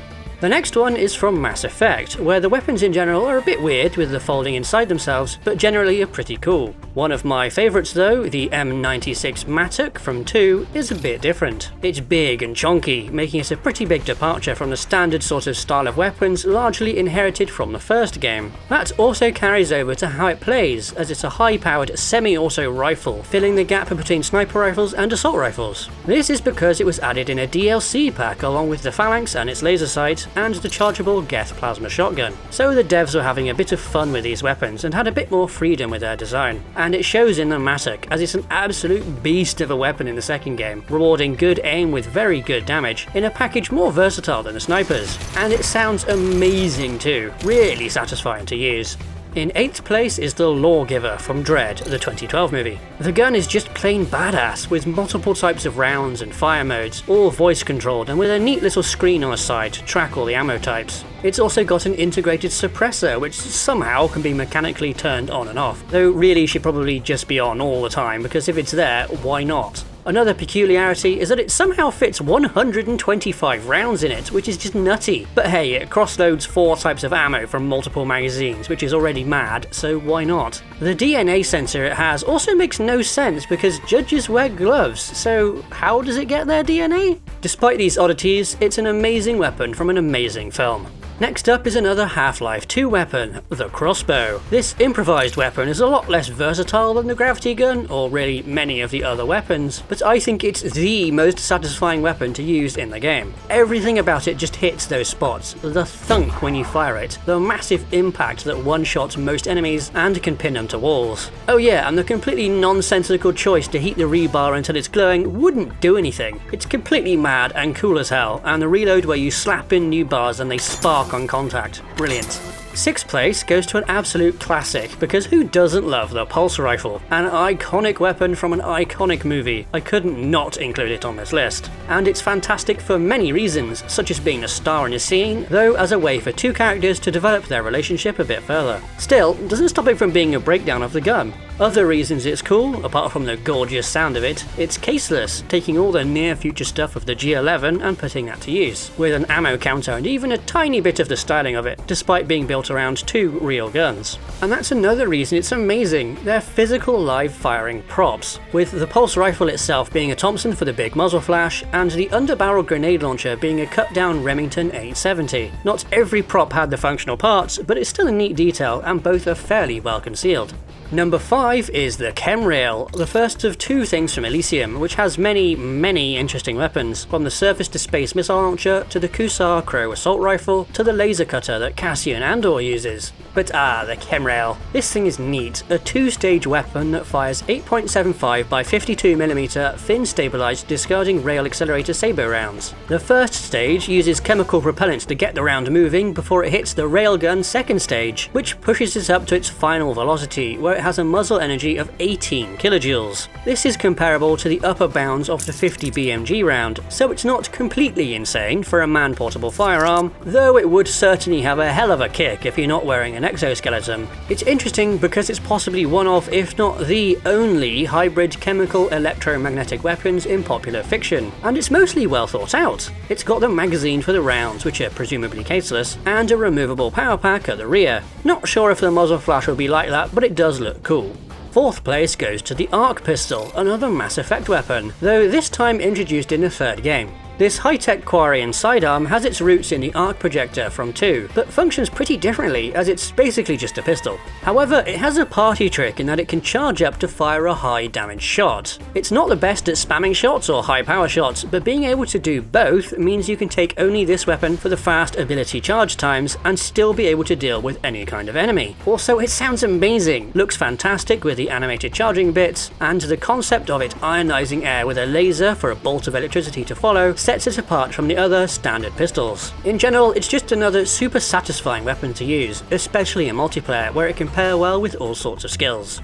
3rd place goes to the FR-27 Sanction Flechette rifle from the more recent Deus Ex games. This thing is super cool, even with just its appearance. It hits all those slightly over-complex near-future rifle things, with inspiration from many other firearms. There's a bit of FAMAS in there, there's shades of P90, there's also some influence from the fictional Saburo weapons from Ghost in the Shell. This makes it a gorgeous weapon with some wild mechanics behind it. Firstly, the reload is just bonkers, opening up the whole top of the gun, including the sights, and slotting in this sort of cartridge thing that can't possibly hold that many rounds. Then the flechettes themselves, which, when upgraded, can become target-seeking, automatically arcing towards the target's head. Now, this does make up for constantly messing up the zeroing of the gun when reloading it, but they arc really hard. These things would be pulling ridiculous Gs to turn that fast. It's crazy tech, but fun to use on such an awesome-looking rifle. In 2nd place is another Elysium weapon, the modified AKM, though the weapon itself is fairly bog standard. It's the attachment and ammo that really makes it special. The attachment is a sight and laser rangefinder kit for for the rifle to greatly improve its lethality when combined with the airburst ammunition. The user sights the target, sets the range, and then fires. I think what happens is that the sight programs the round as it passes through the end of the barrel, though it's odd there isn't a specific barrel attachment for this purpose. The round then explodes in a cone shape at the programmed distance, apparently with a kill zone comparable to a 40mm grenade, so these little things are really potent, though apparently the peculiarly shaped rounds do make it jam up a fair bit. It's just such a wonderful mixture of the century-old AKM and the tech slapped onto it in a fairly plausible way. Why make a whole new gun when you can make ammo and an add-on kit for one that works already? Before we reach first place, we have a ton of honourable mentions, so I'm just going to zoom through them, starting with the Zorg ZF-1 because it's mad like the film is. Next is the SPB-90 from Timesplitter's Future Perfect because it's a cool future P90, as is the Recluse from Destiny 2, sort of. Next is Dead Space's Plasma Cutter because come on, who doesn't enjoy chopping necromorphs apart with that? Another satisfying video game tool that becomes a weapon is Wolfenstein's laser craftwork, and I enjoyed the AR marksman from that game as well. Some more fun video game weapons are the Fatboy Overclock for the grenade launcher in Deep Rock Galactic because Half-Life 2's Overwatch rifle is also amazing, even if it makes no sense whatsoever. Switching to Mass Effect 3, we have the Harrier because it's a monster, and the Javelin because through walls. And Warframe has many fun weapons, including my favourite one, which you've likely never heard of. It's my Rattlegut kit gun. This is very specific because this is a modular weapon that can be set up in all sorts of ways, but mine is this. The parts are Rattleguts, Love Tap and Splat, and this is my build for it. In use, it's a full auto weapon with a sort of laser beam effect I love because you can see exactly where you're shooting, and it's super accurate and the magazine is enormous. I just love it. It hits the spot through pure usability and it's ridiculously reliable. Want to hit at range with it? Doable. Want to just spam it on hordes of enemies? Doable. Want to hit those big headshots? Doable. And when you do that, it triggers the Pax Seeker Arcane that sends out more bolts to hit other enemies. The only downside to it is that it's not amazing at the super high-end stuff, but I barely play that anyway. So yeah, my favourite weapon is fairly obscure, but it's one I made and use all the time in one of my favourite games. What about you? What's your favourite? Did I mention it? Let me know in the comments below. Hello everybody and welcome back to Spacedock. I'm Hujuana and today we're cutting up an onion from a previous video and examining one of the inner layers to take a closer look at point defense, or close-in weapon systems, or active protection systems. These are all slightly different, but broadly speaking they're weapons designed to shoot down incoming munitions. This encompasses really any weapon because, well, if it shoots, it can shoot defensively. The first and probably most well-known version is gun-based kinetic weapons, be they chemical or electromagnetic. These come in three-ish varieties: high volume of fire, low volume of fire, relatively speaking, and a sort of hybrid combination of the two. They all fire rounds into the path of the incoming target before it impacts, and more often than not have their own radar that also tracks each individual outgoing shot to see how well it does. This is impressive because the high volume systems like the US's Phalanx can spurt out a crazy amount of rounds to keep track of, and they've been doing that since the 70s. More modern systems have obviously gotten far more precise due to technological improvements over half a century, so have moved towards comparatively lower volume of fire, but with a higher probability of hit. Some systems like the OTO Malara 76mm even have aerodynamically guided projectiles that the gun steers into the target. Spacedock Patreon members may recognise this gun from the Fighter Design book, and we're working on another one. That gun, and others like the Millennium gun, can also go with that hybrid approach I mentioned before. They fire special rounds filled with sub-projectiles that detonate at a pre-programmed distance, designed to saturate a volume of space to ensure a hit on target. Gun-based kinetic systems have a major disadvantage though: they're short range due to low velocity. Kinetics are already the shortest range weapon type you can get because of this, but combined with the fact that incoming fire will have a high closing velocity, that is, missiles are coming at you very quickly, then there's a very short window of opportunity for close-in weapon systems to be useful, as in a couple of seconds. If you include missiles that actively dodge around and don't just fly on a boring predictable path, it gets even more complicated. side. While on this subject, why do the missiles in the Expanse never really do this? They can fly across the solar system but can't scoot to the side a bit? Anyway, that is why so many gun-based systems lean so heavily towards sheer volume of fire. Even then, a missile that gets hit doesn't just magically disappear into nothingness. It may have been mission killed, but the inert remains of the missile, or the fragments it left behind, is still going to be moving towards you at high speed. For real-life naval vessels, you might assume the fragments from a missile would just fall into the water, but anti-ship missiles fly really quickly, so that's not necessarily the case. And in space, obviously that possibility doesn't exist at all. Any fragments just keep on going, and the short engagement range of guns means you won't be able to move the ship out of harm's way. A longer range alternative is lasers, because the beam travels at light speed. The actual effective range depends on all sorts of factors like the size of the lens, but a laser-based point defense system will almost always completely outclass a kinetic one in space, unless it's really low power. As mentioned in the laser weapons video, they can bore through a target if they can track it, hitting vulnerable internal components like propellant tanks, or if they're powerful enough, just completely vaporize the missile before it can get anywhere near. You can also have one laser generator feeding into multiple turrets, switching between them as necessary and allowing it to switch between incoming threats almost instantaneously. Also, as long as it's not a chemical laser which needs fuel, lasers don't require ammo, which is an extreme advantage compared to guns that could very well run out in the midst of battle. Obviously, that is bad. So what's the downside? Well, the downsides of any laser system really, which I covered in the laser weapons video, like the missiles potentially having protective coatings to reduce laser effectiveness. As for real-life versions, they've been looked into for years, but there's not been any brought into service for point defense purposes just yet. Most of the laser weapons that are in service or close to it, like the AN-SEQ-3 on the USS Ponce, are intended instead for engaging drones and similar asymmetric threats.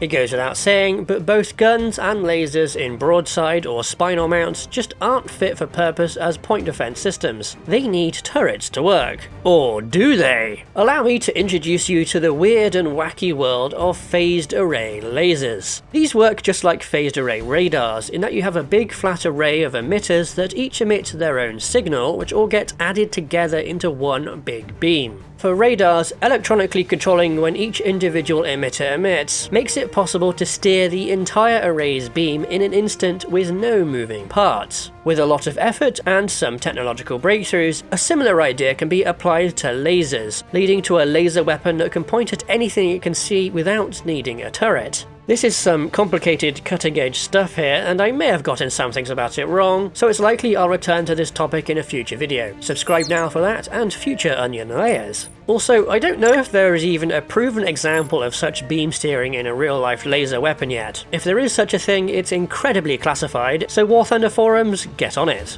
Speaking of War Thunder, there are an increasing number of hard-kill active protection systems entering service with armoured vehicles, which are basically mini point defense systems. While some of them, like Trophy, are mounted to little turrets of their own, others aren't. AMAP ADS and Iron Curtain have multiple fixed elements that detonate directly towards an incoming object, or have two stages like Arena to much the same effect. All these systems are kinetic, typically striking the incoming objects with explosively formed penetrators at extremely short range, usually less than the length of the vehicle they're mounted to. While this does leave fragments of the incoming projectile to hit the vehicle, not to mention the blast wave from the explosion, the primary target of these systems is projectiles carrying high explosive anti-tank warheads, which can be knocked off target or triggered early, leaving them relatively harmless.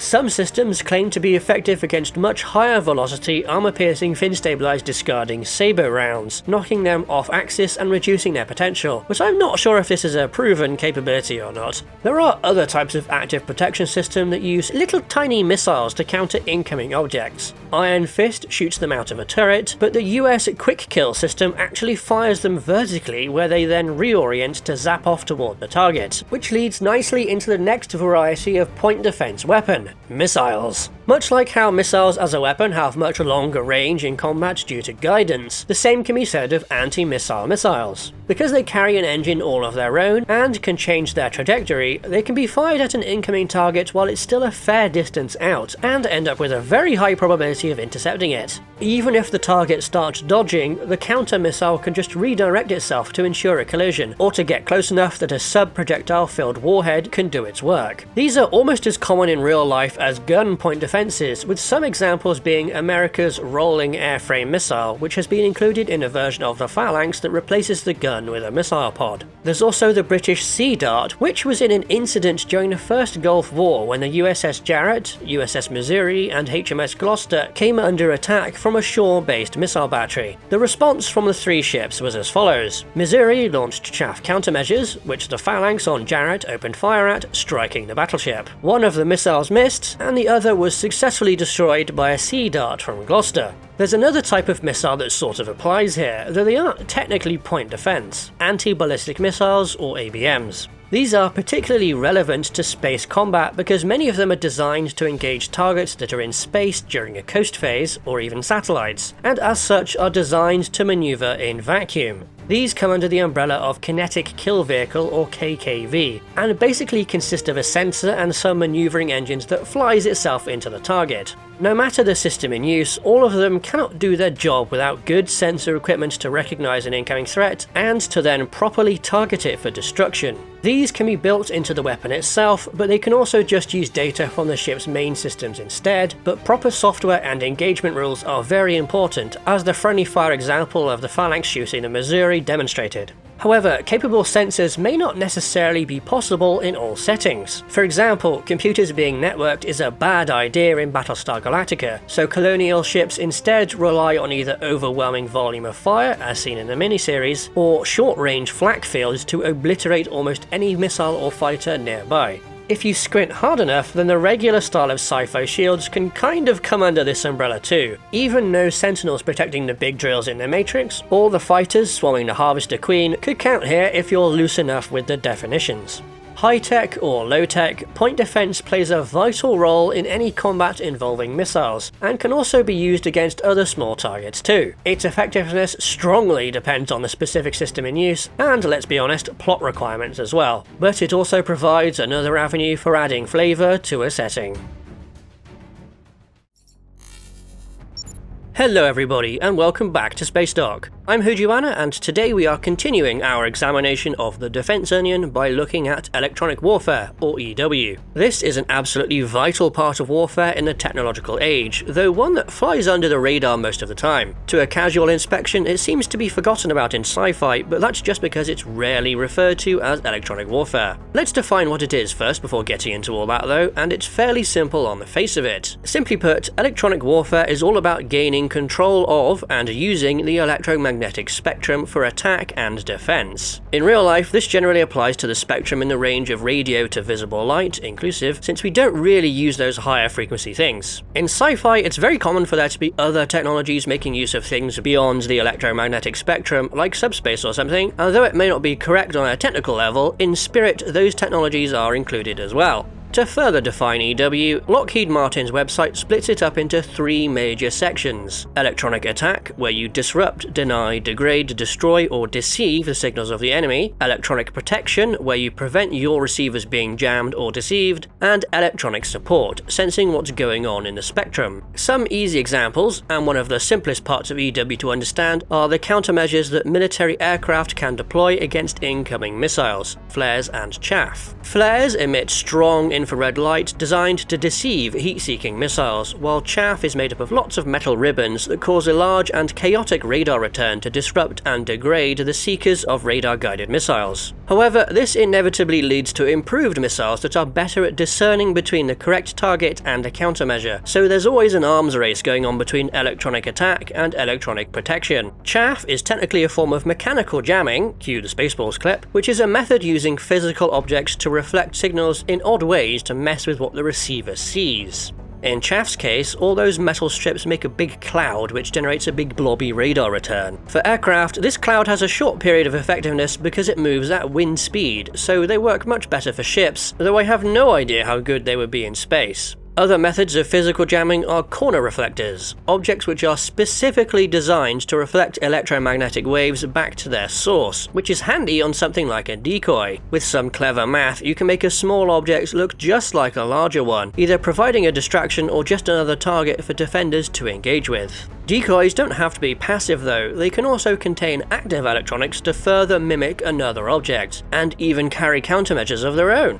There's some really funky decoy systems out there, like the Australian Nulka, a hovering rocket intended to lure away incoming missile fire. The other kind of jamming is electronic, using transmitted signals to mess with the sensors of the enemy that use the same wavelengths. There's a whole bunch of varieties of this, ranging from simply beaming back loads of energy to a radar to completely overwhelm the receiver, through deliberately oversizing your radar returns to obscure what you are, all the way up to complicated stuff that manipulates the signal. That last one includes things like changing the range and velocity the radar thinks an object is moving at, or even the creation of entirely false signatures. For some sensors, particularly radar, broadcast power is a significant part of how capable a system is in terms of attack and defense. If a transmitter can simply overpower a jammer, then it wins the fight, though its signal may still be somewhat degraded. This is something that new and innovative technology can overcome, as was the case with the introduction of phased array radars. Rather than the traditional style of single antenna that has to physically turn in order to direct its signal, phased array radars are made up of lots and lots of teeny tiny antennas that are steered electronically. They use clever math to line up the waves they all emit to create a bigger one, and can redirect their signal near instantly and can do things like focus down into a tiny pencil beam. That beam ability enables phased array radars to burn through incoming jamming signals, an effect that the US Air Force and Navy put to the test with the then new AN/SPY-1 system in 1974.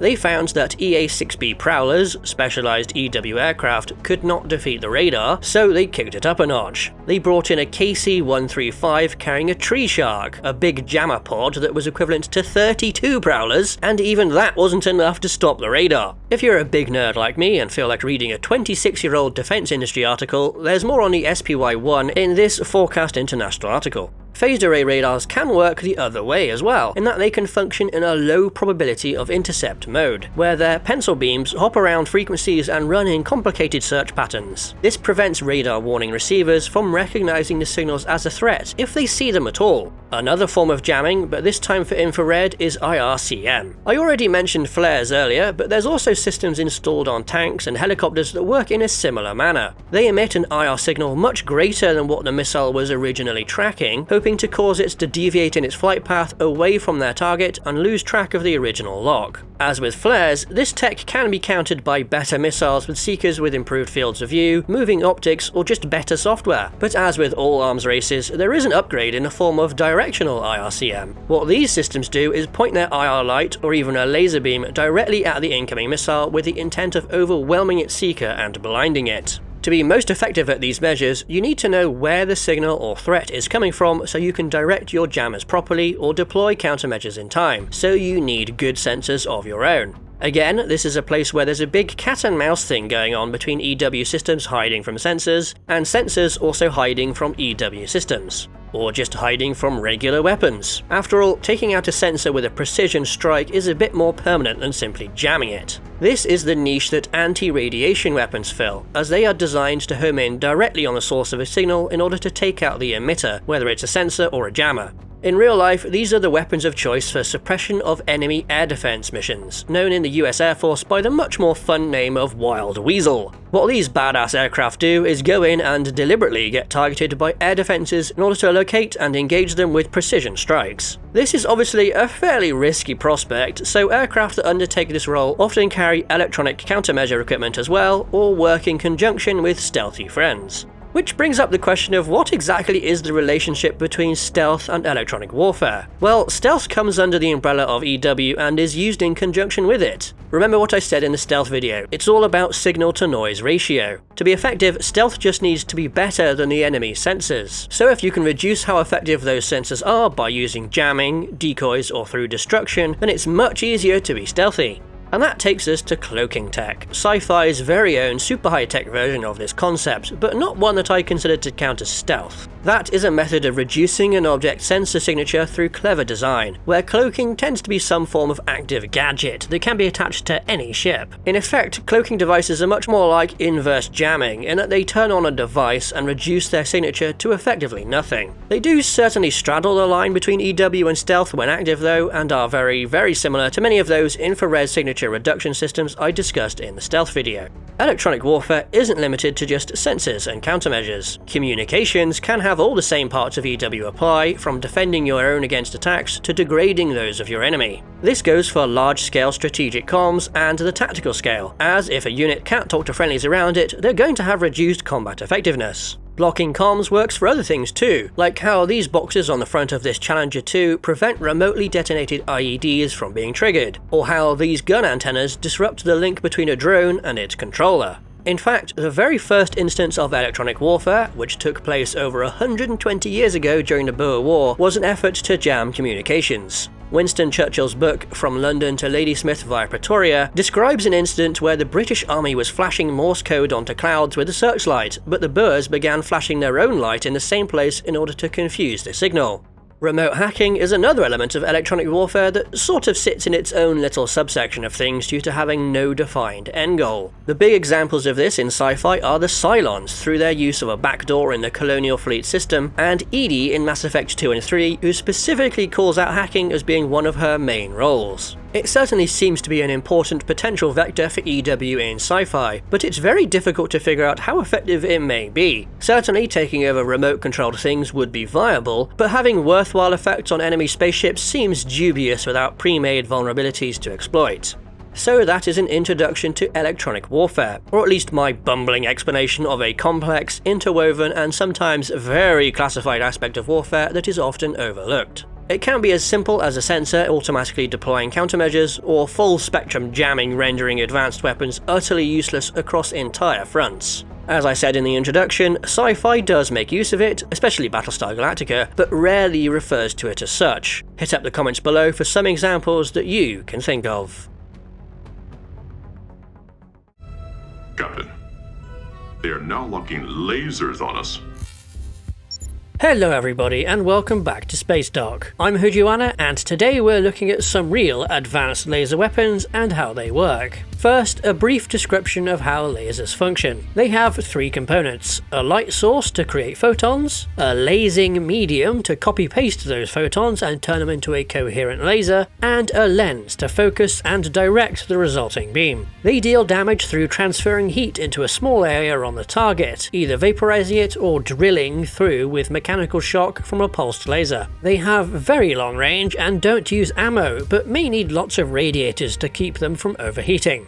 Our first advanced weapon is the Free Electron Laser, or FEL or FEL. These have many advantages over the more well-known chemical or solid-state lasers I mentioned in the original laser weapons video, which generally use an expendable gas or reusable solid to copy-paste the photons given off by a light source. FELs are different since they create and then stack photons using electrons in the same part of the machine, but first the FEL needs to push a stream of electrons up to near light speed with a particle accelerator. Then they enter a special arrangement of powerful magnets with alternating poles across the electron's path. This is called an undulator, though there is a variant with the much more fun name of wiggler, because that is exactly what these magnets do to the electron stream. As the electrons are undulated side to side, they release photons. In turn, these photons interact with the electrons, causing the electrons to group up into micro-bunches that line up with the wavelength of the light. And since these micro-bunched electrons are still in the undulator, either because it's really long or has mirrors at either end, they keep making new photons. Because these new photons come from a series of bunched up electrons rather than a continuous stream, they are all in the same phase.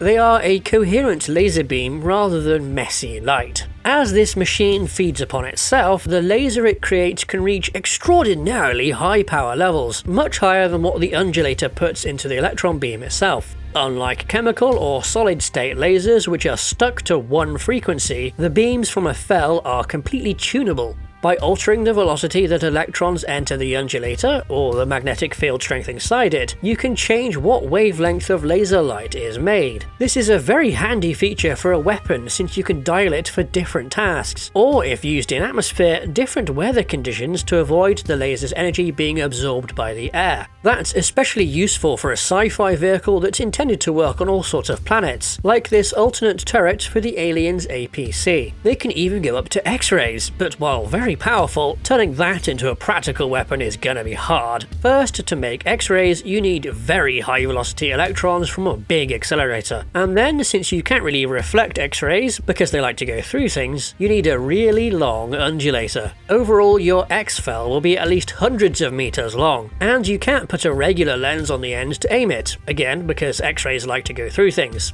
Instead, you have to work with a weird ricochet lens for fine aim while pointing the entire machine. Pretty cool idea for a superweapon or something though, or a spinal weapon on a big ship. Next up is the phased array laser. This is a different way of doing the lens end of the laser that lets you point the beam without needing to physically move anything. And it can change direction instantly. I'm going to take this explanation from this excellent write-up on the Galactic Library by Luke Campbell, who also made the upcoming example pictures. Do you remember doing this double slit experiment in school to demonstrate diffraction and interference patterns? All this is based on that physics.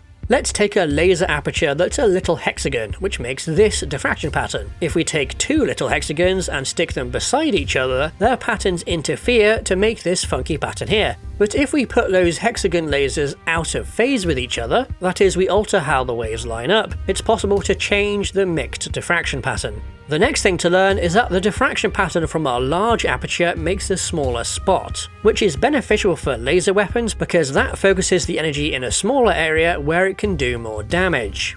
If we group up a bunch of smaller apertures, their diffraction patterns interfere to approximate the small spot from a larger aperture, and this is where things get really clever.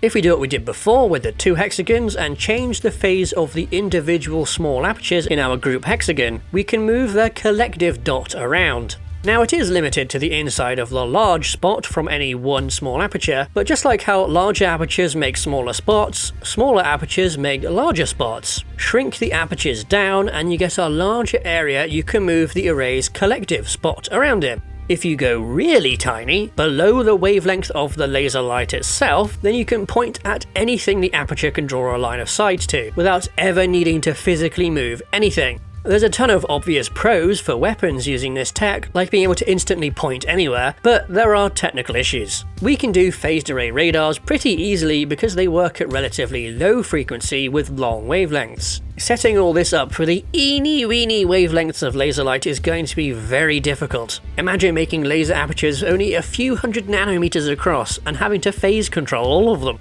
Do you go for a trade-off with having a longer wavelength on your laser, which doesn't retain focus as well over long range, but is easier to make array elements for because they'll be larger? There's a bit of potential for differentiation between tech levels or factions here, much like how Mass Effect's lore has Salarian ships opting to use short wavelength near ultraviolet lasers for their extra range. Come to think of it, if Mass Effect's Guardian lasers used phased arrays, that would neatly give a reason why ships don't ever look like they have any laser turrets.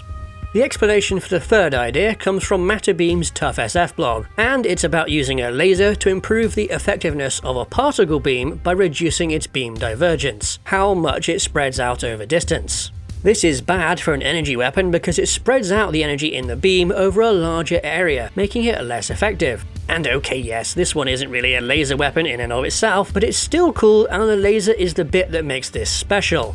Particle divergence happens for two main reasons. If a beam has a positive or negative electrical charge, then the particles in it are going to repel each other, causing electrostatic bloom. Thermal bloom happens because the hot particles like to jiggle about, causing the whole beam to expand, and this happens to even neutrally charged beams. But it is possible to cool down the particles before their final launch, so they go fast in the one direction you fired them, but don't jiggle around side to side.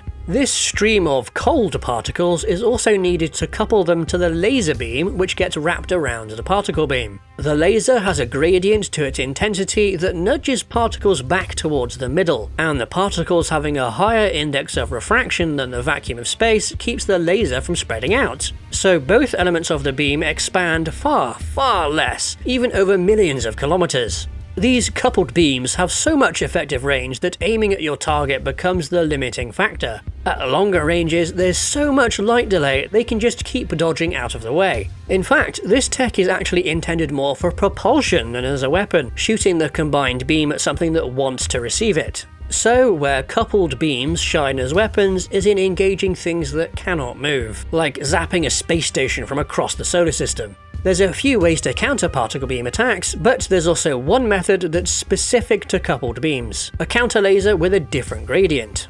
Since the offensive laser beam is travelling at light speed, it arrives before the slower particles it's guiding, giving the target a warning that they're about to be hit. If they fire their own laser with the reverse gradient directly back up the beam path, it can force the particles to spread out, reducing the damage done by them. But shining a laser down a laser with any accuracy in that short period of time is going to be very hard.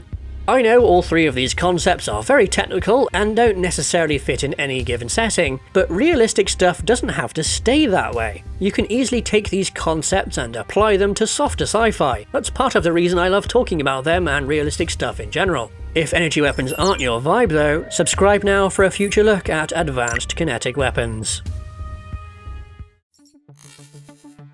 Hello everybody and welcome back to Spacedock. I'm Hujuana and today we're looking at electromagnetic weapons, because I have some fun advanced ones to share with you. But more on those later. First, let's lay out rails and coils and their pros and cons before mixing everything together to see what's best. Railguns and coil guns are the two big options for realistic future weaponry, since electromagnetic systems are capable of attaining much higher projectile velocities than good old chemical propellant. Higher velocity is particularly important in space combat because increasing projectile velocity directly increases effective range. Also, big numbers are cool. As are railguns, which are made of parallel conductors, the rails, and a sliding conductive armature that bridges the gap between them. This armature can either be pushing the intended projectile or be the projectile itself. Electric current is sent up one rail through the armature and down the other rail to complete a circuit. This loop, like any active electrical circuit, has a magnetic field associated with it, but the field goes in opposite directions along each rail. This produces a Lorentz force, a fancy name for electromagnetic force, that does two things: pushes the rails apart and shoves the armature down the rails. The more current that gets dumped through this circuit, the higher the Lorentz force and the faster the projectile will get yeeted. Technically speaking, this is very simple. The most complicated bit is generating and storing enough current to reach high velocities. The main challenge with making a good railgun is instead the materials used for the rails, since those being eroded is the one big downside these things have. This erosion occurs primarily from friction, since the armature is going to be in direct contact with the rails as it slides along them.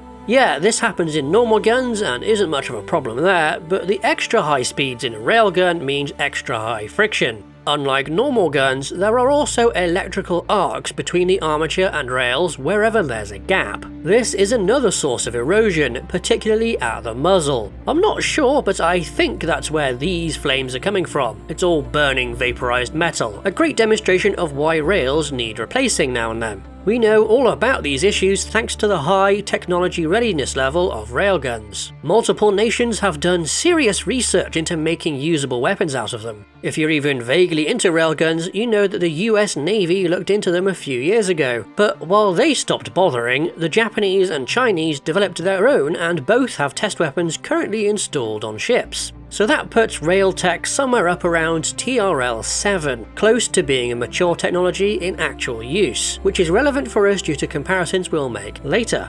Now we have coil guns, which are still electromagnetic but work on different principles to railguns. They're still pretty simple though, with the projectile being pulled towards an electromagnetic coil when it gets turned on. Right as the projectile reaches the coil, the electricity is turned off and the projectile sails onward on its own momentum. The one coil makes this a single stage coil gun, which does work, but we can do better by just adding more coils that are triggered in sequence. Compared to railguns, there are some obvious benefits, such as the projectile being magnetically levitated in the barrel, meaning there's no friction to slow the projectile down or wear anything out. The technical challenge here is in getting the timing just right. There's a very small sweet spot for triggering each coil to get optimal acceleration of the projectile, and hitting that spot gets harder and harder as the projectile moves faster and faster. And how do you even trigger the stages? Do you just set the coils to go off on timers and hope it works out? Or do you have something that measures where the projectile is as it moves and dials everything in just right? On that train of thought, there's other considerations too, like how you deliver power to the coils. With a railgun it's easy, you just dump power through the back of the rails, but with a coil gun, do you run each coil off its own capacitor, or all of them off one absolute unit? With all that said, there have been various experiments and proposals for things like electromagnetic mortars and such, but nothing as concrete as the various naval railguns that have been built. That places the technology readiness level somewhere around the middle, maybe around 5 or 6. Coil guns clearly work and are out there, but so far the ones that exist are a bit gimmicky and don't have much of a use case when put up against other options. Which brings us around to the first of those advanced weapons, a hybrid between railguns and coil guns, the helical coil electromagnetic launcher, which is a bit of a mouthful to say. Because of that, we'll just follow the precedent from the Galactic Library article on them by Luke Campbell, which refers to them as helical railguns. Here's how they work, using this cool art, again by Luke Campbell. They have 2 rails that run the length of the gun, but around them is a helical wire barrel, which is where the name comes from. Electric current goes down one rail and then passes into the projectile, magnetizing an electromagnet contained within it. After doing that, the current moves forward into this first radio contact and out of the projectile into the helical wire, making that an electromagnet. It spirals its way up the helix and into the second radio contact on the projectile, which passes it back to the second rail, completing the circuit. The motive force comes from the interaction between the electromagnetic coil inside the projectile and the section of helix outside it that is also magnetized. In our example image here, the magnetized part of the helix is ahead of the magnetized part of the projectile, which gets pulled forward. The clever bit is that as the projectile moves, the radio contacts on it also travel forward, magnetizing a continually moving section of helical wire and keeping the pull constantly ahead of the projectile's own magnet. So you can see what makes it a hybrid. Energy is delivered to and through the projectile via the rails, but the thing that moves it is the exact same thing as from a coil gun. If you make one with the 2 electromagnets swapped around, putting the magnetized helix behind the projectile, you can push it forward with repulsion instead of attraction. Or you could run the current through the circuit backwards, accelerating the projectile in the opposite direction. Not sure why you'd ever want to do that, but it has been demonstrated experimentally with this alternate design where a projectile with a hole in it runs down a helix in the middle.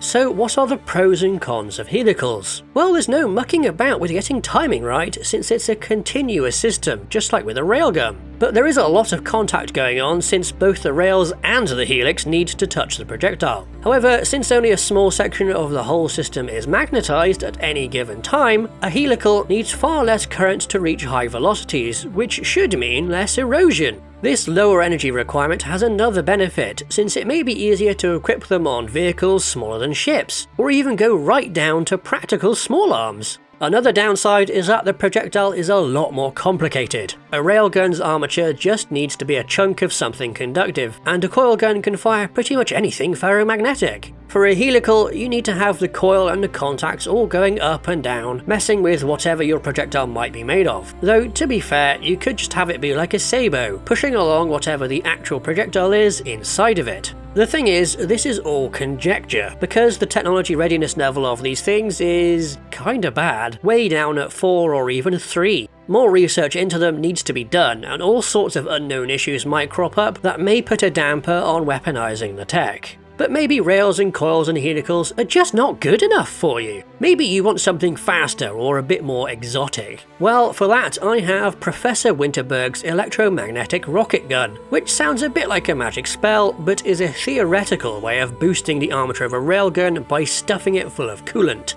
As the armature gets heated up from all the electromagnetism and friction, it evaporates this coolant, which expands and shoots out the back, just like a rocket. Since this happens inside the powerful magnetic fields of the rails, that evaporated gas gets ionized, allowing an electrical arc to pass through it, behind the projectile. This arc turns the gas into a plasma, heating it up and expanding it even more, pushing everything ahead of it even harder, potentially reaching absurd muzzle velocities far exceeding what a normal railgun can achieve. The cost is a lot of rail erosion from that extra arc, and you need a proper gun barrel to contain all that gassy plasma stuff. No cool gaps between the rails here, I'm afraid. The bigger downside though is that this is only theoretical. No one's ever tried to experiment with this idea, so it's got the lowest technology readiness level of anything we've talked about today. But fiction is free of that little requirement. Stories and world building can go wild with these very real technologies, as evidenced by all the railguns and coil guns seen all over the place. Perhaps in future, helicals and EM rocket guns will have their day in the sun as well.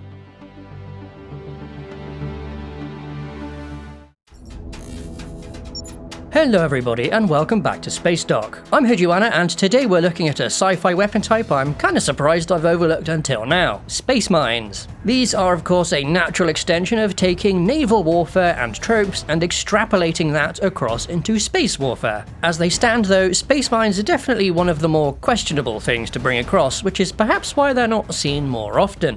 Mines work by being an area denial device. Knowing there is a minefield there somewhere, but not knowing the specific locations of the mines is part of that system of denial. That uncertainty directs enemy forces either away from where the mines are, or forcing them to use time-consuming anti-mine measures to safely progress. More on those later. Minefields see use in the sea and underground because they're easily hidden there. There's no such thing as mines in the air because they just wouldn't work. There were barrage balloons back in World War II which carried cables up into the air with the intent on hitting dive bombers. Any pilot can tell you that cables are a massive hazard due to how hard they are to see. This was how barrage balloons were supposed to work at least, but they had a very narrow area of operation against very specific targets. Mines in space would have the same visibility issues as ones in air, but at least they don't need to be held aloft by buoyancy or an engine or something. Like naval ones, space mines would largely be an inert explosive with some passive sensors, so that means they can cool right down to ambient temperature, looking like an asteroid or something else that's hard to spot with infrared sensors. The more high-tech sci-fi version of this is of course cloaking tech, having the mines conceal themselves with whatever hand-wavy system the setting uses for that. The next problem is that space is kinda large. For example, you can fit all the other planets between the Earth and the Moon. Look at Earth on the end there and think about how big even that is and how much space a minefield takes up down here, and you may get some appreciation for how much space there is up in space.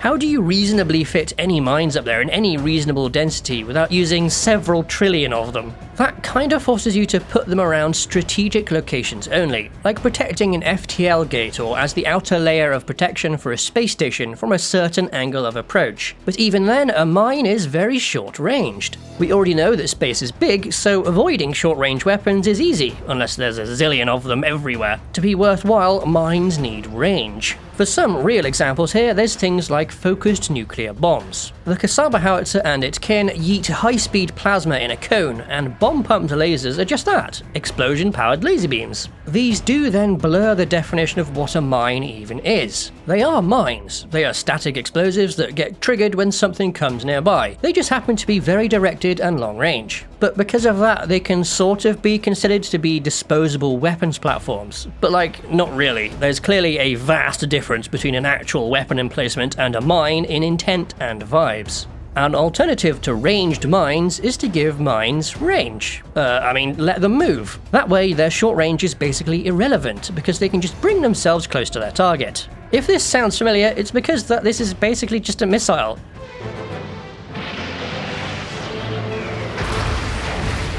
except they can make use of being in space to just stay there and linger forever. Torpedoes with their own sensors have also been used in this fashion, either just as is or in a little casing that anchors them to the seafloor. Something else that a motorized space mine can do is perform station keeping. Orbital science means that things that may have been near each other drift apart as they go floating on around whatever individual orbits they're in. This isn't always the case though. Objects can be on the exact same orbital track and just in different places on it, so they would maintain relative distance. But if there's a tiny bit of difference between their orbits, the relative distance will change. Maybe that's intended though, just like with drifting naval mines. If it's not intended, then that is where station keeping comes in. Just a tiny little engine can be used to counteract that drift and maintain the structure of the minefield. Because it's sci-fi, so of course the minefield has to be a nice orderly pattern on screen.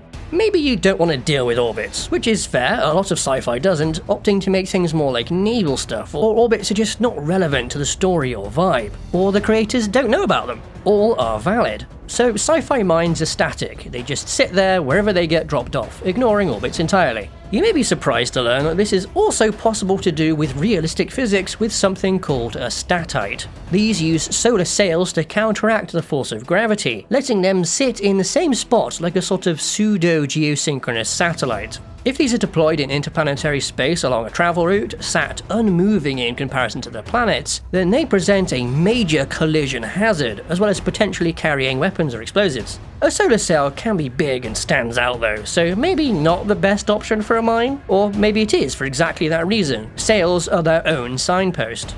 After all that waffling, let's take a look at some good examples. The quintessential sci-fi minefield in a strategic location is seen in Deep Space Nine, used to block the exit of the Bajoran wormhole, preventing the Dominion from getting reinforcements through it. The mines here were small, cloaked, held position using station keeping, and most importantly, were self-replicating. If any were destroyed, the ones around the gap would replace them. That's pretty clever.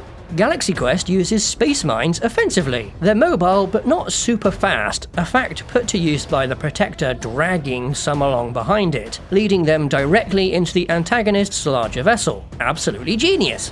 Stargate SG-1 also does some cool imaginative stuff with a self-moving space mine. These ones here can't be touched except for on their control panel or else they'd trigger. They're also designed to reposition at random to form an ever-shifting minefield that would home in on weapons fire, but not on ships themselves. This makes the minefield an interesting, if deadly, neutral ground. The clever thing about this episode is the no-touchy part, and how the team work around that to reprogram a mine. They teleport it into the hold of a cargo ship, which then has to be piloted around the mine's movements, ensuring it doesn't bump the inside of the ship, demonstrating relative motion extremely well. Having mines in a setting also means that there's going to be mine layers, mine sweepers, and mine hunters. The first is fairly simple, just something that has cargo space for mines and a method of dropping them out. Maybe stealth or high speed is valued on such vehicles, but really there's no hard definition at all. Maybe mobile mines can even deploy themselves. Minesweepers are called that because originally they literally swept through large areas with cables that cut submerged mines from their moorings, detaching them from the seabed. More advanced methods attempt to use the sensors of non-contact mines against them, harmlessly causing them to go off. There's a neat aircraft modification in World War II that was basically a big electromagnetic coil all the way around the plane, which generated a magnetic field big enough to trick mines into thinking a big metallic ship was nearby. What a cool thing to use as inspiration! Mine hunters are more sophisticated, meant to counteract the equally more sophisticated triggers of modern mines, using many of the sensors and techniques used to find submarines to precisely locate a mine for later disposal. There's also the crude method of just running a ship ahead through a minefield and following it. Either it gets through a clear route or it hits a mine and clears the route that way. Not the best posting for the crew of that ship, but these days this can be done with remote piloted drones. Space mines may have some problems to face, but there's plenty of ways around those problems as well, depending upon the way the rest of the setting is built. And as we've seen, space mines can be a clear avenue for clever storytelling.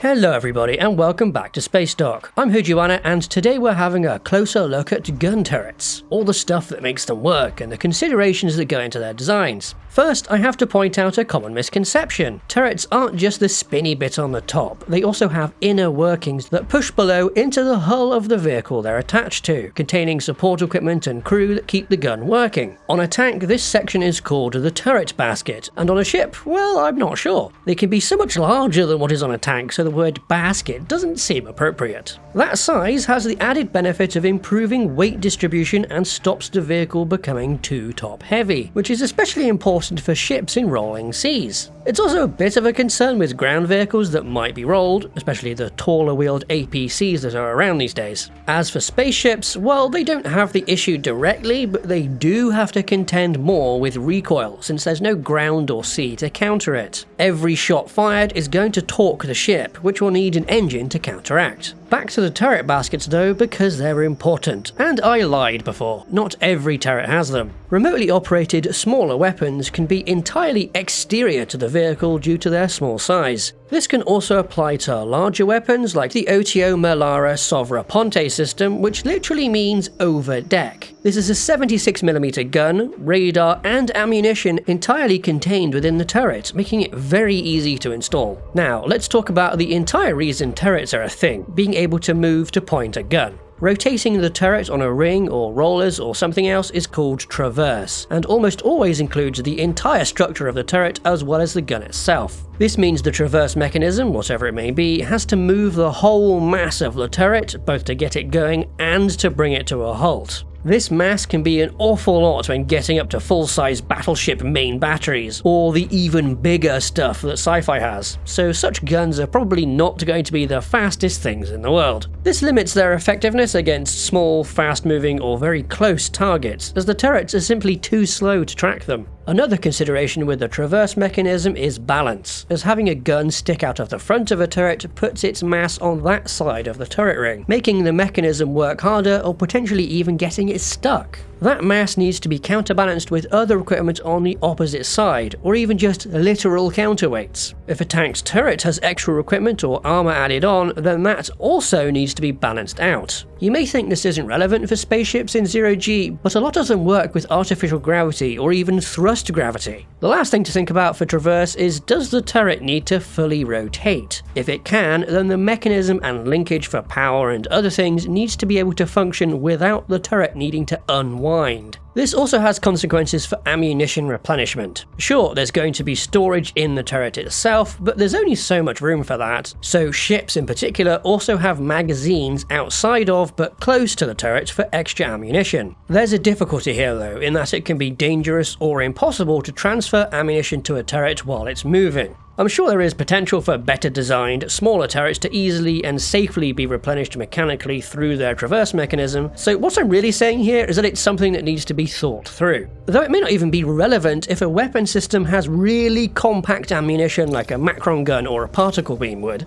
Back to aiming, and pointing the weapon up and down is called elevation and depression, respectively, and for the most part, the only component that moves here is the gun itself, as well as the optics to aim it. This isn't always the case, as there is something called an oscillating turret, where the turret itself is split so that part of it moves up and down with the gun. This was done so that early gravity-fed autoloaders were always aligned to the gun breech. Though this extra mass makes elevating and stabilizing the gun harder, and armoring the turret much more challenging, so this design fell out of favor. Compared to surface combatants, elevation is significantly more important for a space weapon because space combat is inherently three-dimensional. To be effective, pretty much every space weapon will need as much freedom to point upward as anti-air weapons do on the surface. There is a problem here though, a rotational dead zone. If a weapon tracks a target that goes directly overhead, even if it can point straight up, it will need to instantly traverse 180 degrees in order to keep following the target past the zenith. This can sort of be solved by having elevation that goes beyond 90 degrees, but really something going directly through the zenith of a turret is going to be such a rare occurrence that I don't know if it's really a concern. As for gun depression, it's still important for guns to be able to point down, as it simply provides a larger field of fire for that particular weapon. This means the ship needs to rotate less to get guns on target, and allows more guns to get on the target as well.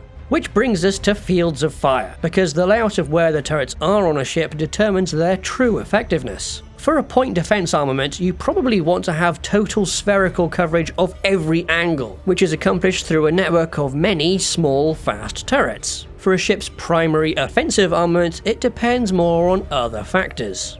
Big turrets for big guns take up a lot of space and are the defining feature of a gun-based warship. So there's likely to be some compromises made to layout due to balance, armoring, or other factors. While it may be desirable to have every main gun to be able to point in every direction, it probably isn't going to be possible, as we can see with the armament of battleships and such. And that's just aiming in a circle. Trying to do this for a sphere is even harder. There are other out-of-universe reasons to not have full coverage as well. Perhaps it just doesn't fit the vibe the setting is going for, or it would break the visual language of the ship, or it's a game and there's gameplay choices made for balance. With all that said and done, let's look at some special cases and alternative options. What about sticking guns on an arm? Depending on the arm itself, this can mean more freedom of movement over a turret due to the extra joints an arm has, so you can get around some of those rotation lock issues, but most of the time the extra complexity versus a turret just isn't worth it. But they are cool, like the gun arms on the Cyclones in Borderlands 3, which also run on a track in the wheel rim so the arms can look over the wheel itself. Now, lasers, which don't need the actual laser generating equipment to be in or even near a turret. Since the laser is a tiny little beam, it can be bounced around with mirrors through the ship to the turret, which is really just the final focusing and pointing element of the weapon. It just needs to be a set of focusing mirrors and or lenses with a clever arrangement to pipe the beam through, so it can be very lightweight and speedy. This also means you can run multiple turrets from just one laser generator, switching the beam between them. While the beam is firing through one turret, the others can move to track new targets before it's their turn to fire, giving constant uptime with one weapon against multiple targets. The other cool things lasers can do is point while having no turret at all, using phased array technology. So yeah, those awesome phaser strips in Star Trek have a kinda real-world analog, which uses the same physical principle behind modern radars, but applied to the laser wavelengths of light. I've previously covered phased array lasers in more detail in another video, so go check that one out for more info if those intrigue you.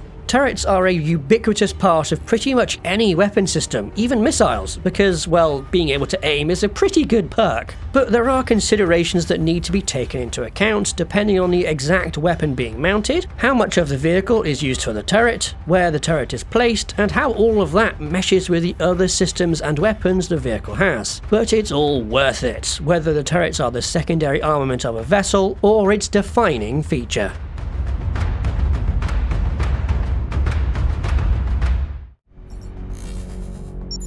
Hello everybody and welcome back to Spacedock. I'm Hujuana and today we're looking at radiation weapons. Now, everyone knows that long-term radiation exposure is bad for you. It can cause cancer, sterility and other health issues that can be passed down through generations. We covered in the nuclear rockets video that it's also bad for spaceships, but long-term exposure isn't the sort of weapons I mean. Luckily, or unluckily, increasing the radiation dose high enough can lead to death within hours, minutes or seconds. From skin burns to radiation poisoning, damage is done directly to the cells of the body. The higher the dose and the deeper it penetrates, the worse things are. It also impacts electronics. If one charged particle hits electronics, it can bump a lot of electrons out of the way. This can easily mess with semiconductors that make up the bulk of our complex electronics, causing bugs, breaking programs, wiping out data, or even permanent physical changes to the structure. Radiation-hardened electronics like those found in many spacecraft are somewhat protected against this issue, though I don't know how good such hardening would be at protecting from a dedicated radiation-based attack. But what's really scary about radiation is that it's totally invisible and entirely undetectable to us without the use of sensors. It's a silent, invisible killer that can reach through walls or cause effects that can linger for centuries.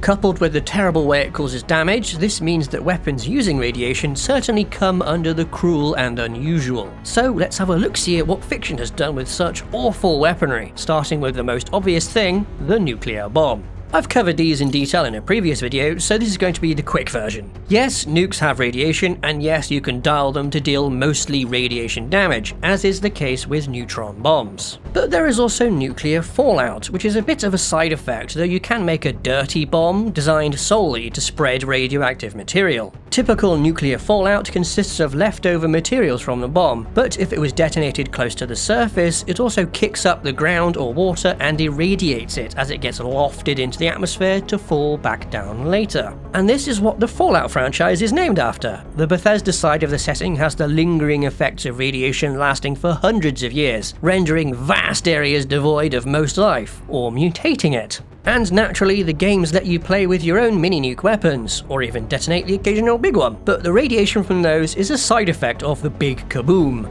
Luckily, there are also actual radiation weapons in the form of the Gamma Gun and its variants. These fire mostly radiation damage, which rather than dealing damage directly, it reduces maximum health. It's a pretty interesting way to do things, and is certainly very flavorful since they're these ramshackle hand-built things used by nutty cultists. Fallout 76 also added the radium rifle, which presumably dopes the regular bullets it fires with radium, as if being shot wasn't bad enough already.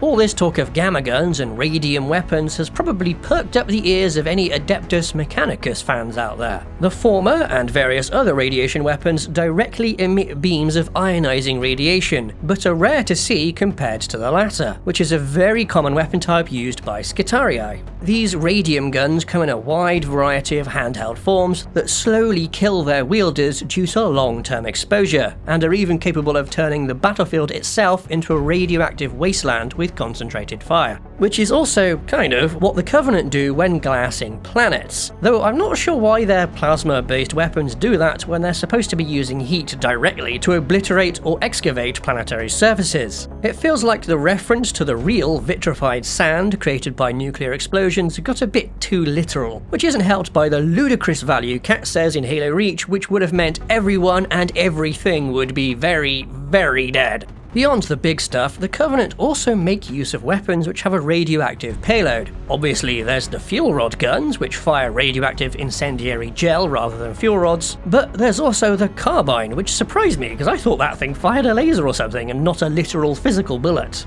Warframe can technically make any weapon use radiation damage through its mod system, and there's plenty of weapons that have it as their default damage type, but that's a bit broad. There are a handful of weapons that explicitly call out being radioactive in their descriptions, like the Arcaplasmor, Mutalist Quanta, and of course Corvex, the nuclear reactor frame, and his special heavy gun. And no, the Nucor doesn't count. Despite its name, it fires a beam of microwaves. While on Warframe, I have to talk about the weird bonus effect that radiation damage can trigger. Why is it a friendly fire and confusion thing? What's that got to do with radiation? It should probably be using what is currently the magnetic damage status effect, which messes with shields. Remember what I said about radiation damaging electronics? Borderlands 3 does its radiation effect a lot better. It's another damage over time thing, along with acid, fire, and electricity, but it can spread to other nearby enemies and has a very satisfying sound effect when it kills them. And now for another real-world option for a radiation weapon, the particle beam. These show up in Sci-Fi a decent amount, even if they're not really called that in the setting, such as Star Trek's phasers. The thing is though, they're usually not that much different to laser beams, and to be fair, that is one way that real particle beams do damage. Using big heavy atoms like gold or uranium won't penetrate far into the target, but that just means the beam is very good at transferring its energy to the target, eroding away like a laser does. I'm not sure if spraying something down with uranium like that actually causes any radiation damage though, but what does is using light atoms or even just protons or electrons. These can all penetrate far deeper or even through a target and cause a big spray of something called braking radiation as they slow down. So you can wave a particle beam over something and basically sterilize the inside of it while frying its electronics.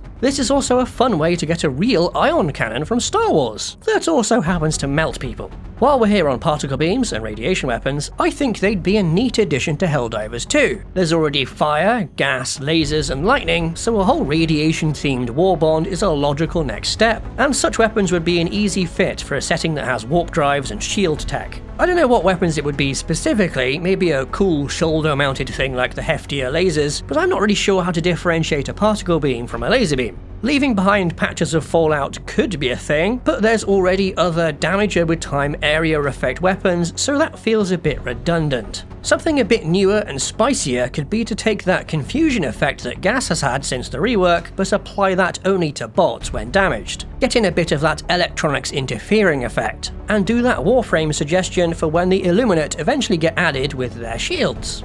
In the end, that Helldiver suggestion shows that I want more of this weapon archetype. There's exploitable bonus effects and a built-in understanding that radiation is a deadly, terrible thing. Sci-Fi has plenty of horrible, painful weapons, so let's have more of this one.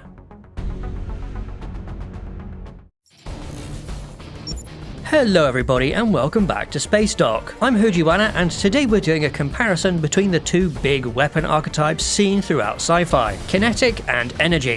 What's the difference? Well, a kinetic weapon feels pretty simple. It's something that hits a target with a projectile, so either a gun or a direct impact missile of some variety, from a little KKV up to a redirected asteroid. That was easy. Surely defining an energy weapon will be simple and easy too, right? Oh god. The problem is that energy weapon is a bit of a nebulous term, so are energy weapons dependent on the energy transferred to the target, or that used by the weapon?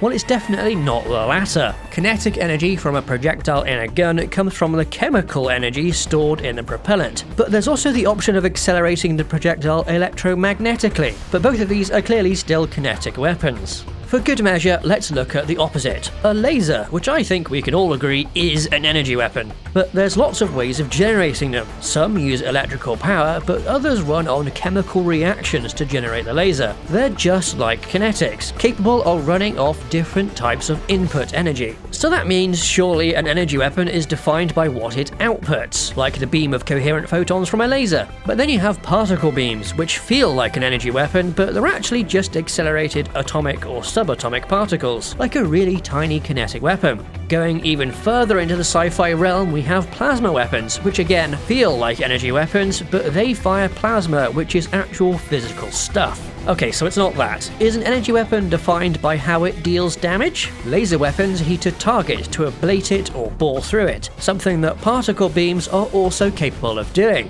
What about plasma? These depend on the setting, but I'd say typically they have a mix of kinetic and thermal damage from the high temperature plasma impacts. So this is definitely a more promising definition. Now what about nukes? Like with plasma, they can have multiple effects on a target. There's a big shockwave if detonated in an atmosphere, but the majority of a detonation's damaging effects are thermal and electromagnetic. Does this mean nukes are an energy weapon? It doesn't feel like they are, but then there's nuclear pumped lasers which turn a nuke's X-rays into a laser beam and oh god, I don't know anymore! Words don't have meaning! Okay, alright. Effect on target does seem to have some impact on whether something is an energy weapon or not, but really the best thing is vibes. Energy weapons have been around for years in sci-fi, so there's a whole built-up set of cultural expectations that determine what feels like an energy weapon even if it technically isn't one. Lasers and particle beams? Yes. Chemical and electromagnetic accelerators? No. Plasma? Both and neither. Nukes? A special category by themselves. Now that that ordeal is over with, back to the point from the intro, comparing kinetic and energy weapons. Which is best for what? Well, I'll preface this by saying it depends on the setting and the vibes and all that, but there are some things we can say with high confidence. Like beam-based energy weapons are generally going to always be much higher velocity than any of their kinetic counterparts. Lasers obviously travel at light speed, and particle beams fire things so tiny it's easy to push them up to good fractions of light speed. That higher velocity gives them a greater effective range in space combat because they can hit something without that something being able to move out of the way. Even a low-power laser can slowly toast a target from completely out of kinetic weapon range, or shoot down missiles long before they pose a threat, making them great point defense weapons. Throw in electronic warfare options and the potential for stealth tech to be used, and the range benefit becomes a lot harder to take advantage of. If you can't target something at distance, you can't shoot it at distance. On the ground, things are a lot more complicated because, well, there's probably stuff in the way. Kinetic weapons and wacky plasma stuff can do indirect fire over objects, either like a mortar or from really far away with a higher velocity weapon. That latter thing is the whole reason the US Navy started looking into railguns in the first place, getting long range out of something that was hopefully cheaper than missiles. Indirect fire is obviously impossible for a beam weapon, so all the range advantages they have are nullified if there's a mountain in the way. Unless it's a ludicrously powerful beam, but then all bets are off. Luckily, there aren't mountains in the sky most of the time, so laser weapons have a great potential niche when being used by and against aircraft. Not having to lead the target makes engaging flying objects like aircraft, missiles, artillery shells and drones an awful lot easier. Again, we see that energy beams are potentially ideal for point defense, assuming they can effectively disable or destroy what they're shooting at in time, which is complicated a bit by atmospheres absorbing and scattering beams, reducing their power, but that can be designed around to some extent. Something else to consider for both weapon archetypes is ammunition and vulnerability. Chemical propellants are pretty dense and are easily packaged with the projectile they're meant to accelerate, making them very easily carried by infantry. On a vehicle, you can store a decent amount of them, but then ammo racks and magazines are also vulnerable to being hit and being catastrophically detonated. Something that runs on electrical power doesn't have that issue, but could still require ammo, as is the case with railguns and coil guns. Accelerators that use extremely small ammo like particle beams and Macron guns can maybe get away with having functionally infinite ammo like a purely electrical laser does. All these things do need to be powered by something though, which may be too big for infantry to carry or may need radiators to reject waste heat if used in space, which can be vulnerable to attack. Let's look at some more fun reasons to pick one archetype over the other, and I think energy weapons let you be a bit more imaginative with how they work. It's easier to make them feel exotic and high-tech, like plasma weapons for example. They aren't really a thing, but are all over sci-fi because you can just make up whatever in fiction. Same with the fun options that Command & Conquer Red Alert 2 had. The prism towers were like lasers that could daisy-chain their beams through each other, and the weaponized Tesla coils could be charged up for extra damage by Tesla troops. It also feels easier to make an advanced version of existing energy weapon tech. Sure, you can make improved kinetics with crazy capabilities like projectile size and speed, but with an energy weapon there's just more options. You can do things like the cool phaser strips in Star Trek that build along their length and can aim in any direction. This is similar to the real-life tech of phased arrays, which is used right now by radars, but is potentially applicable in the future to lasers as well. With kinetics, it feels a bit hard to do something in that vein, though they have the benefit of using exotic ammunition instead, like the plasma weapons in Nebula's Fleet Command, which are armor-burning plasma shells fired from normal guns. One of my favourite weird types of kinetic weapons are those that use a phase change in their ammo, like the Thanix cannon in Mass Effect, which fires a molten alloy of dense materials that cools and solidifies as the weapon fires. The opposite of this is the Mercury bow from Oni, which yeets out slivers of frozen mercury. God, I hope Mandalore reviews this game one day. Anyway, another point is that neither side of the weapon dichotomy is inherently more or less realistic, because you can still make very unrealistic weapons using both techs, or by ignoring one over the other even when they'd be relevant. The Expanse is a great example of this on both ends of the scale. It doesn't have laser weapons despite their superior range and ability to easily run them off the fusion reactors every ship seems to have. It also makes its railguns more exotic through its extended plasma armature things that just wouldn't work.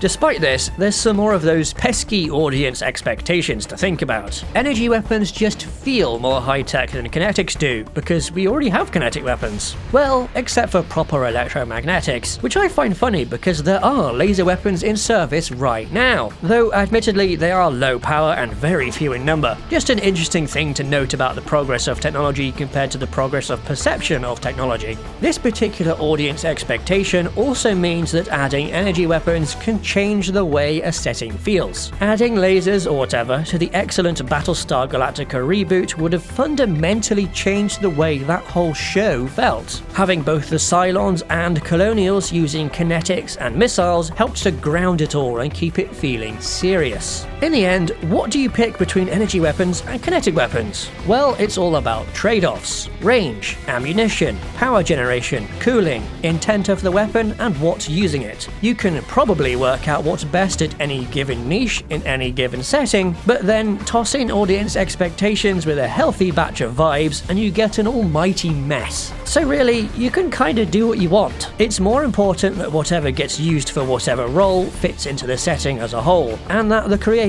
is satisfied with their creation. Hello everybody and welcome back to Spacedock. I'm Joanna and today we're looking at just what exactly range means in terms of space weapons. Surely it's infinite because there's no air to slow shots down and no ground to hit. Well, technically yes, but there's so many other things to consider. Range on the ground broadly comes from velocity because a faster round flies further, and accuracy, which can be modified a bit with guided projectiles and ways of hitting a larger area if you're not trying to be precise. In space, because it's a little bit empty, you can see and shoot at things from much, much further away. This means the effective range of a weapon is dependent on more elements, and can even be variable. As with on the ground, velocity is still the most important factor, though it has a close relationship with the ability of a target to evade incoming fire. There's an interplay here where at long range it's possible for a ship to see that they're under fire and move out of the way, but also a distance where that becomes impossible to achieve. The Expanse refers to this range as hammerlock, but that setting also simplifies it down to just being a distance from the firing ship. But things aren't that simple, since that range also depends on the target's size and acceleration. A really big target is much easier to hit, as is one that accelerates extremely slowly, so the range of a weapon is kind of artificially extended against such targets. The opposite is true of small or fast targets. Let's do a basic worked example of this using the 125-meter long USSF Alan Shepard from the Lunar War. If it fires its railgun at the center mass of its sister ship, the USSF John Glenn, Glenn would need to move at least 62.5 meters to avoid it. This is simplified because obviously there's also turning and stuff rather than just going straight forward, but this is just a basic example. So at a range of 10 kilometers, the 10 kilometers per second velocity of the railgun means its shot crosses the gap in only 1 second. At best, Glenn can move 15 meters in that time. At worst, it can't even move 4, far below what's needed to avoid being hit. But increasing the range to 45 kilometers means Glenn dodges the shot in the 4.5 seconds before the railgun round arrives, but only at max acceleration with minimum propellant load. At its slowest, the safe distance becomes nearly 200 kilometers. But Shepard also has a laser. These work at light speed, and the photons from it can cross even 100,000 kilometers in 1/3 of a second. Glenn isn't avoiding that. In order to have even a chance, the laser would need to be at least 600,000 kilometers away. To put that in perspective, the moon is only 384,000 kilometers away. Now yes, these are all using realistic values for stuff, which sci-fi might not do, but they demonstrate the point, I think. So what does a kinetic weapon do to try to get a hit? Well, it leads the target, of course, putting rounds where the target is expected to be, just like when Bobby predicted the Peller's repeated dodges in the same direction. But what if the target doesn't evade in the same direction, or moves by a different amount, or rotates? Then you might have just missed again. So at enough distance, things turn into a cloudy game of probabilities, of randomly shooting where the target might move to as it randomly picks a direction to evade in. If the distance closes, then the probabilities lean in favor of the shooter. If the gap widens, it turns in favor of the target. But it's also a battle of endurance, of who runs out of ammo or propellant first and gives up the fight. One of the ways kinetic weapons can bend probabilities in their favor is to use proximity effect warheads. Obviously there's no blast waves possible in vacuum, but you can use submunitions depending on the size of the original round. The bigger the round is, the more mini ones you can stuff into it. The smaller size of the submunitions may not be as effective on hit compared to the entire main round, but it's better than nothing. And if the goal is to damage fragile exterior systems like radiators or sensors or big laser lenses, it might be enough, especially if there's a lot of hits. Which brings us to the effectiveness of a hit on target. Kinetic weapons don't lose effectiveness over range because there's no air to slow them down, but they also might not hit anything worth hitting. This of course depends a lot on setting and ship design and whether or not you specifically aim at weak points or center mass, so I won't dwell on it too much. This non-change in effectiveness of hit doesn't apply for energy weapons, despite their incredible velocities. Lasers spread out over time due to diffraction, and particle beams spread out due to electrostatic and thermal bloom. Both of these are bad because spreading the energy of a beam out over a wider area makes it less effective. Over a long enough distance, it might not even be able to do damage at all, making those crazy light-second ranges a lot less scary. They can hit, but won't hurt. It depends on the laser though, and even a tiny bit of slow erosion over a long time can eat through a spaceship's armor. Assuming of course that the laser can keep that aim point. At extreme distances, there's a lot of things that can lower the accuracy of any aiming system to the point of practical unusability. For one, whatever system you're using to turn the weapon around might not have the exquisitely fine control needed to point where it needs to, or its movements cause the weapon to minutely bounce and wobble around. This is called jitter and applies to sensors as well. Now, this lack of fine control can be countered with control moment gyroscopes, the same tech used on space telescopes to aim with the entire vessel. But then equally, there's all the other things on the vessel jittering the weapon, the vibrations from a rocket engine, a different turret turning into position, someone inside slamming a hatch. Fortunately, there are some tricks you can do to improve on this. Lasers can have adaptive optics that alter their shape, particle beams can potentially adjust their aim magnetically or electrostatically, and kinetics can have guided projectiles. That last one is easy in an atmosphere where you can just change course aerodynamically, but in space that's not an option. Instead, you just bring some propellant along on the round like it was a mini spaceship. You don't even need full thrusters for this, just something that pops off one at a time to nudge things the right way, like on this KKV. Wait a minute, that's a missile! And yes, guided missiles are the inevitable endpoint of any discussion into weapon range in space combat because they can counter any evasion. Well, kind of. It's still a battle of probabilities if fired on the edge of a missile's range, but if it was fired early, then it's just a waste of a missile. They're not cheap like bullets. The counter-argument to a missile is that they can be shot down, which is true, but they can do their own evasion to try to avoid that, though this comes at the cost of propellant, so they can only dodge for so long before running out. This is why missiles would need to have an extreme closing velocity to limit how long they spend in range of point defense weapons. This can already be a matter of seconds for kinetic point defense, which is one of the reasons they're probably not going to be very effective without using proximity effect rounds or submunitions, which is a great opportunity for cool vibes-based stuff like Battlestar Galactica's flak fields. Or just use a laser or anti-missile missile, which are going to have a much higher chance of hitting the target. Though you better hope such systems don't get overwhelmed by missile spam. The last modifier to throw on this pile is the combo of stealth and electronic warfare, which can dramatically reduce the effective range of any weapon system simply by making it impossible or at least very hard to find a genuine target. You can't shoot what you can't see, and that goes for missiles too, from both them tracking a target and being tracked. So if you don't like those massive range advantages lasers have and want big guns duking it out in visual range combat, then unreliable sensors are the way to go.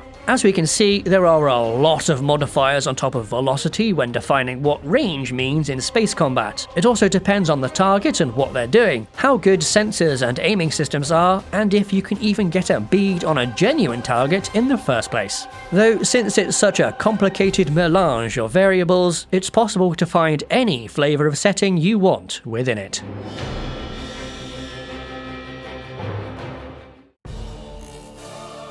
Hello everybody and welcome back to Spacedock. I'm Hojuana and today we're looking at warfare between space and surface. So that means orbital weapons shooting at the ground and vice versa. We're going to start with the first, which is sometimes referred to as artillery, a portmanteau of orbit and artillery. And there's no finer example of this than in Helldivers 2. This game has a ton of it in a number of flavors, from wide area barrages to precision strikes and special payloads. The super destroyer that delivers these strikes is very much optimized for this role, with its weapons all mounted to the underside of the ship. Yeah, there's a question over if they're they're really orbital weapons, since you can see them hovering not that far above the battlefield, but I'm sure that's more of a gameplay thing. It's deliberately fudged to look cool and reduce the time to target when you call stuff in. And to be fair, this way of doing things is also the standard sci-fi route, since most people think stuff up in space just floats up there, which is fair enough. People don't really need to know that when something is in orbit, what that really means is that it's falling sideways so fast that it misses the ground. But that sideways movement really messes with orbital bombardment as it is depicted in fiction, because you wouldn't really be able to just shoot down to hit things below the ship.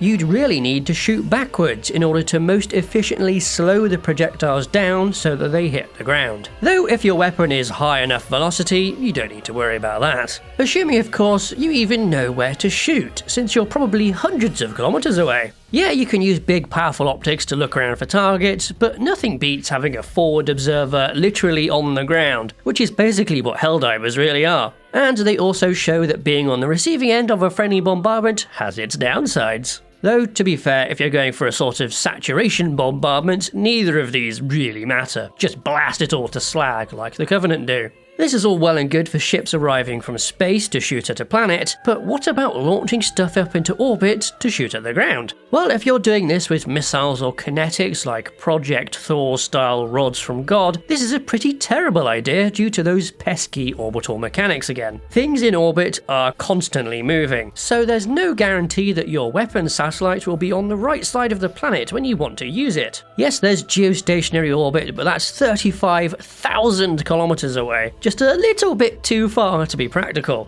And on top of the timing issue, the orbit may not even pass over what you want to shoot at, meaning you'd have to adjust it before you can even fire. It is possible to get around both of these issues by just launching up a whole bunch of satellites, but that's a massive investment just to match what a single ICBM can do. The other impracticality with staging missiles and kinetics in orbit is the one I've already mentioned, having to slow it down so that it deorbits and impacts the ground, which requires propellant. Except here, you also spent more propellant getting it up to orbital speed in the first place. And for what gain? A good bit of kinetic energy and a whole raft of downsides compared to a surface-launched weapon. Not to mention putting them in orbit makes them vulnerable to being shot at, but I'll get into anti-space weapons in a sec. There is an exception here for space lasers though. Since they travel at light speed and have exceptional range, there's no need to deorbit anything and the weapon can be placed way up at those high geostationary orbits where they can see a huge chunk of the planet. But being so far away compounds the problems with knowing what to point at and where to shoot, though at least it is far away from any ground-launched attacks. And you're going to want some of those if you want to defend against space attacks. You can certainly have orbit-based defenses for shooting at incoming ships, but if those fail or if you're defending against orbiting weapons, you need something on the ground. It's much easier to hide something buried into a bunker complex in a mountain than floating in space, but that benefit goes away once its location is known, though at least it'll be well protected. There are some difficulties with engaging orbital targets from the ground though, mostly around hitting a fast-moving, far-away target. Above Earth, an orbiting target is going to be at least a few hundred kilometers away, and if it's low down, moving at several thousand kilometers per second. So it's a hard target to hit, and is only going to be visible for a short window of time, assuming it even passes over your anti-orbit weapon in the first place. For a target up a lot higher, yeah, it's going to be slower, but it's also going to be harder to reach. Missiles would need to be bigger to get all the way up there and be vulnerable to counterfire for longer, and kinetics have to hit an even smaller target. There's another difficulty there in that both missiles and kinetics are at a disadvantage when shooting up a gravity well. Turns out high ground is still a thing in space. Another problem is how many targets there might be. An incoming fleet is certainly going to have multiple vessels, but if your target is a satellite constellation, then you need to take down a lot of individual satellites before impacting the functionality of the entire group. There's also a cascading effect here too, since all the debris that comes from these anti-space strikes can go on to hit other things in space, including your own assets. And then those go on to hit other things, and you might end up making space inaccessible due to dangerous debris strikes. That may be a cost worth paying if you're under existential threat though.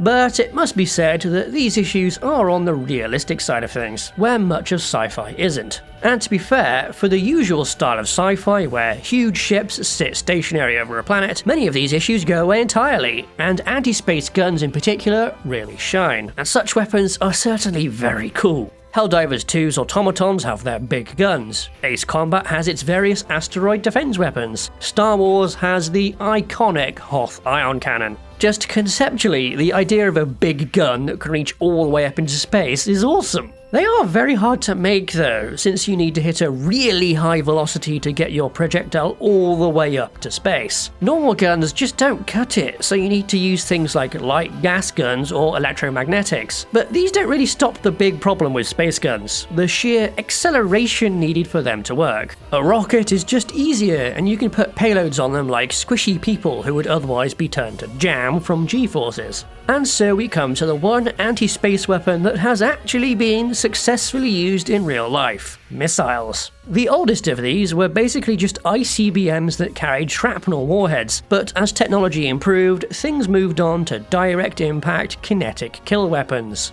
The goal of such weapons was to strike at ballistic missiles during their coast phase and satellites, which have only gotten more and more strategically important as time's gone by. To increase the probability of hitting their targets, earlier anti-sat missiles sometimes used methods to make themselves bigger, but they soon got so accurate that the actual KKV became surprisingly small. Since the payloads were small, the missiles carrying them could be small too, sometimes to the point of even being launched from zoom-climbing fighter jets. And yeah, missiles this small really can be used to hit stuff all the way up in orbit. Remember, they only need to intercept something up there, not reach orbit themselves. Though larger rockets would need to be used to strike something higher up, and any anti-space missile is of course at risk of being shot down before they reach their target. But you can't shoot down a laser, which is another real option that has been considered for this role, like the US Miracle. As with the space-based version shooting down, lasers get around many of the downsides of shooting up at something in orbit, though there are some issues with shooting through an atmosphere, but nothing that isn't able to be worked around. There is actually an interesting use case for anti-space laser submarines able to evade detection and counterfire by slipping away into the depths. It's the same deal as using nuclear missile submarines as a deterrent really, and you can read more about this idea on Matterbeam's Tough SF blog.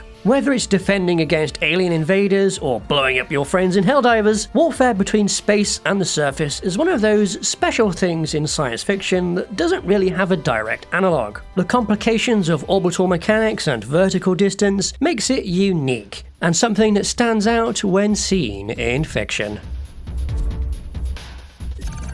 You can support Spacedock by joining our Patreon, where you can get our frigate and spacefighter design reference books. Alternatively, you can support us directly through YouTube by becoming a channel member. Thanks to our supporters, and thank you for watching.